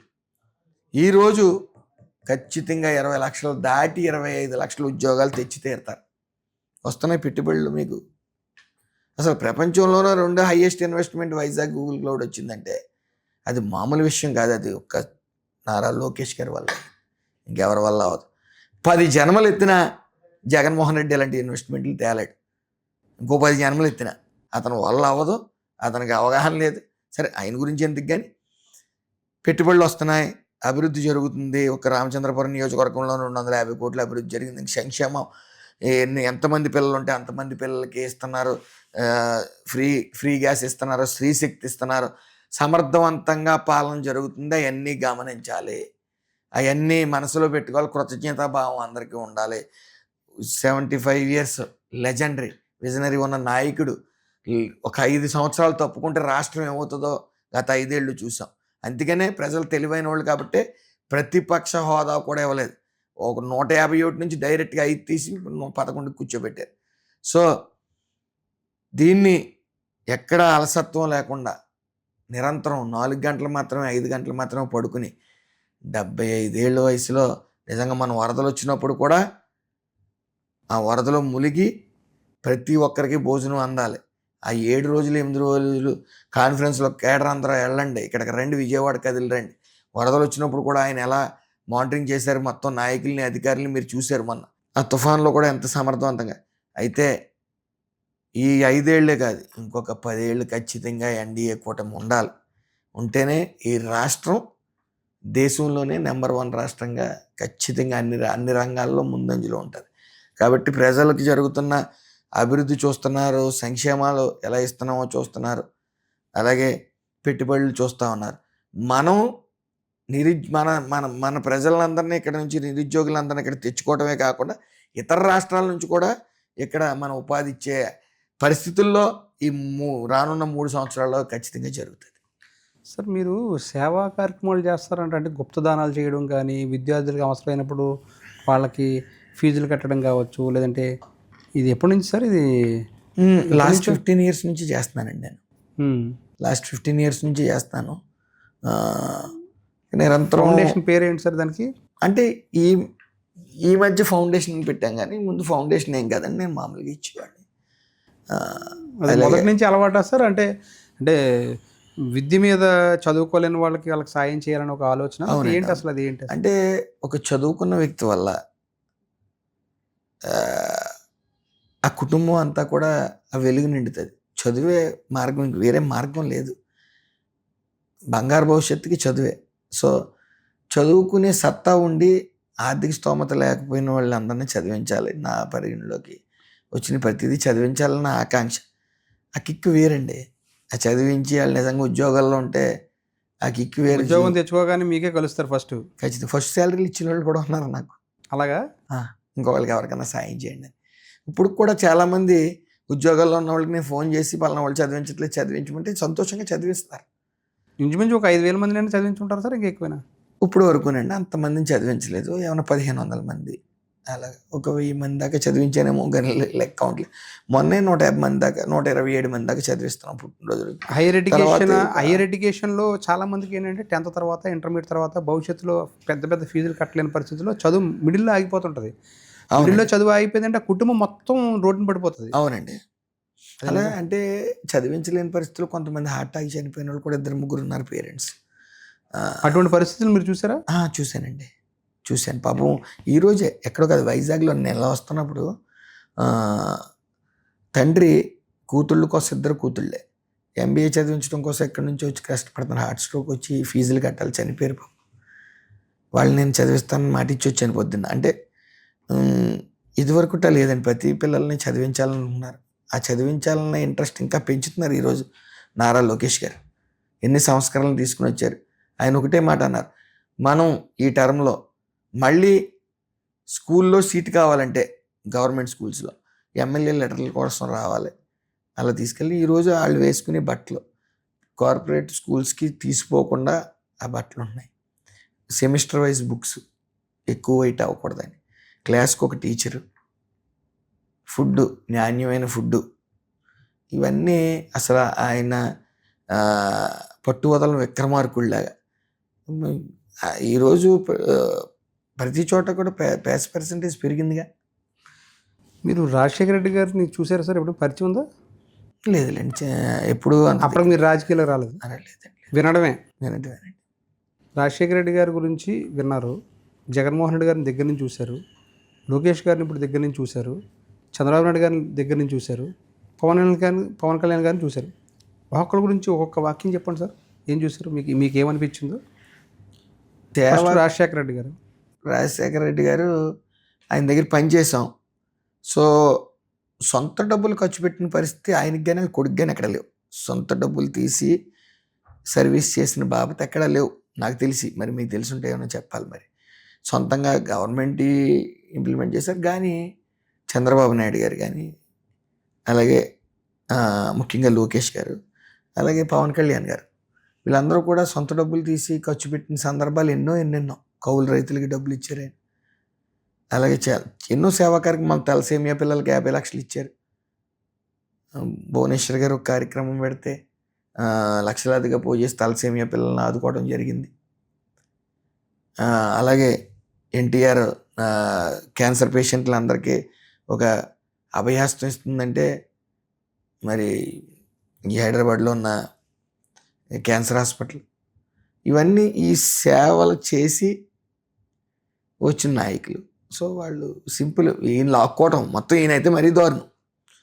ఆయనైతే లాక్కుని కేసులు తక్కువ, సొంత చెల్లెల దగ్గర తల్లిల దగ్గర లాగేసుకున్నాడు కదా ఈయన. ఇతని గురించి మాట్లాడుకోవడం ఎందుకు? అలా నాయకుడిగా అన్ఫిట్ ఆయన. సొంత చెల్లి తల్లి ఆస్తుల కోసం గొడవపడి ఇంట్లోంచి బయటికి గెంటేసి పాదయాత్ర చేసుకుని ఇంకా ఆయన గురించి ఏం మాట్లాడుకుంటాం? ఇంట్లోనే సఖ్యత లేదు ఆయనకి, ఇంట్లోంచి గెంటేశాడు. ప్రజల్ని పాలిస్తాడు అతను. ఆడవాళ్ళ మీద అసలు ఆయనకి ఈ రోజున మహిళల విషయంలో ఏ తేడా జరిగిన, ఏ పార్టీ వాళ్ళని దూషించినా సరే చంద్రబాబు నాయుడు గారు ఊరుకోవట్లేగా, లోకేష్ గారు కూడా. మరి ఆ టైంలో వీళ్ళ నాయకులే నీకు రోజా నీకు చీర పంపిస్తాను, జాకెట్ పంపిస్తాను, గాజులు పంపిస్తానని ఏమైనా చీపా? మగోడికి పంపించడం, అవి తల్లి చెల్లికి ఇచ్చుకుంటాను పంపమ్మా అన్నారు లోకేష్ గారు. అలాగే నేనేమో ఆడింగోడిని కాదు, ఆడింగ మాటలు మాట్లాడకు, ఇవన్నీ గత 5 ఏళ్ళు విన్నాం. కానీ అలాంటి మాట మాట్లాడితే తోలు తీసేస్తానని చెప్తున్నారు. ఆడవాళ్ళకి గౌరవం లేకపోతే ఈరోజు ఆడవాళ్ళు శాంతియుతంగా ఇటు కుటుంబాన్ని ఇటు పిల్లల్ని అంత ట్రాక్లో పెట్టి ఇటు ఇంట్లో పనులన్నీ చేసుకుంటూ సమర్థవంతంగా శాంతియుతంగా ఉన్నారు కాబట్టే ప్రపంచం ఇంత ప్రశాంతంగా జరుగుతుంది. సో ఆడవాళ్ళకి ఇచ్చే గౌరవం ఇవ్వాలని ఈ రోజున చంద్రబాబు నాయుడు గారు అసలు ఆడవాళ్ళ సంగతి అట్టుంచాను. ఇంట్లో ఆడవాళ్ళకే రక్షణ లేదు, బయటికి గెంటేశారు ఆస్తుల కోసం. ఇంకా ఆయన గురించి మాట్లాడుకోవడం, ఆయనకి అసలు పోలిస్తే నాకు సిగ్గు కూడా వేస్తుంది. వచ్చే ఏడాది ఆయన మళ్ళీ పాదయాత్ర చేస్తానంటున్నారు, జనంలోనే ఉంటానంటున్నారు ఆయన. మంచిది. ఆయన ఏమనుకున్నాడంటే పాదయాత్ర గురించి చెప్పాలంటే, గతంలో పాదయాత్ర చేశాను, ప్రజలందరూ నమ్మేశారు, నాకు ఓట్లు వేసారు, ఏం అవసరం లేదు, మళ్ళీ నేను పాదయాత్ర చేస్తే మళ్ళీ 151 వచ్చేస్తాయి అనుకున్నాడు. అతని అవివేకం అది. గతంలో పాదయాత్ర చేశాడంటే కొత్త ఆయన నమ్మిన ఏది పడితే ఎంతమంది పడితే అంతమంది ముద్దులు ఇచ్చేసేవాడు. 2 కోట్ల ముద్దులే వచ్చినాయి, సర్వే వచ్చింది కదా, 2 కోట్ల ముద్దులు ఇచ్చాడని ముద్దులు ఎట్టుకుంటూ వచ్చేసాడు. ఎవరు వస్తుంటే వాళ్ళకి నీకు ఎమ్మెల్సీ, నీకు ఎమ్మెల్యే 600 మందికి ఇచ్చి ఉంటాడు ఎమ్మెల్సీ మాటలు. మద్యపాన నిషేధం అన్నారు, వచ్చిన వెంటనే 1000 రూపాయలు పెంచేస్తా అన్నారు. రకరకాల హామీలు ఇచ్చారు. ఇచ్చిన హామీల్లో ఒక 10% కూడా నెరవేర్చలేదు. ఈరోజు అంటే చిన్న విషయం, ఆ రోజున పాదయాత్ర చేసి ఇవన్నీ నిజం అనుకుని ఓట్లేసి 151 ఇచ్చారు. తర్వాత ప్రజలు ఇతనికి అర్థమై 11 సీట్లు ఇచ్చారు.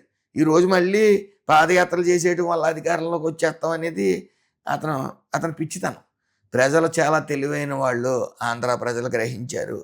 సో మళ్ళీ అతను ముందు అధికారంలో రావటం నుంచి ఆ 11 సీట్లు 23 సీట్లు ఎలా చేసుకోవాలి, 21 సీట 18 సీట్లు, ఆ 18 సీట్లు ఎలా చేసుకోవాలో చూడండి.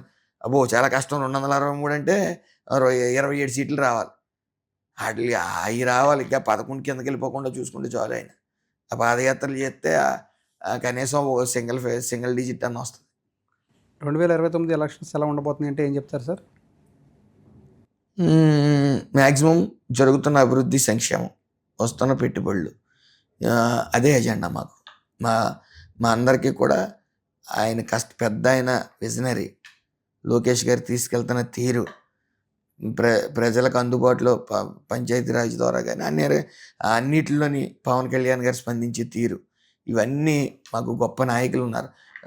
మోడీ గారి సహకారం, ఇవన్నిటితోని అసలు మేము ప్రజలందరూ కూడా చాలా హ్యాపీగా ఉన్నారు. నేను మొన్న ఈ మధ్యన ఒక వార్త విన్నాను సార్. అంటే లోకేష్ గారు త్వరలో ఉగాది తర్వాత ఆయన సీఎం అయిపోతారు, చంద్రబాబు నాయుడిని దింపేసి లోకేష్ గారిని సీఎం చేయబోతున్నారు అనేది వైఎస్ఆర్సీపీ నుంచి కొంతమంది నేతలు కూడా ప్రెస్ మీట్లు పెట్టి మరీ చెప్పారు. నాకు అందుతున్న సమాచారం అని. ఏంటి సార్ అది? చెప్తున్నాను కదా, వాళ్ళకి ఏమన్నా మరి నైట్ పూట వచ్చి జగన్ గారు ఏమన్నా, లేకపోతే వాళ్ళు ఏమైనా వచ్చి మా పెద్ద ఆయన్ని కలుస్తున్నారేంటో తెలియదు, కానీ వాళ్ళకి అది పెద్ద ఆయన చూసుకుంటారు. ఆయనకి ఎప్పుడు ఏం చెయ్యాలి అనేది పెద్ద ఆయనకి బాగా తెలుసు. ఆయన విజనరీ ఉన్న నాయకుడు. సో ఇప్పుడు ఎవరికి అన్ని రూమర్స్ అండి, ఏది ఉన్నా సరే పెద్ద ఆయన చూసుకుంటారు.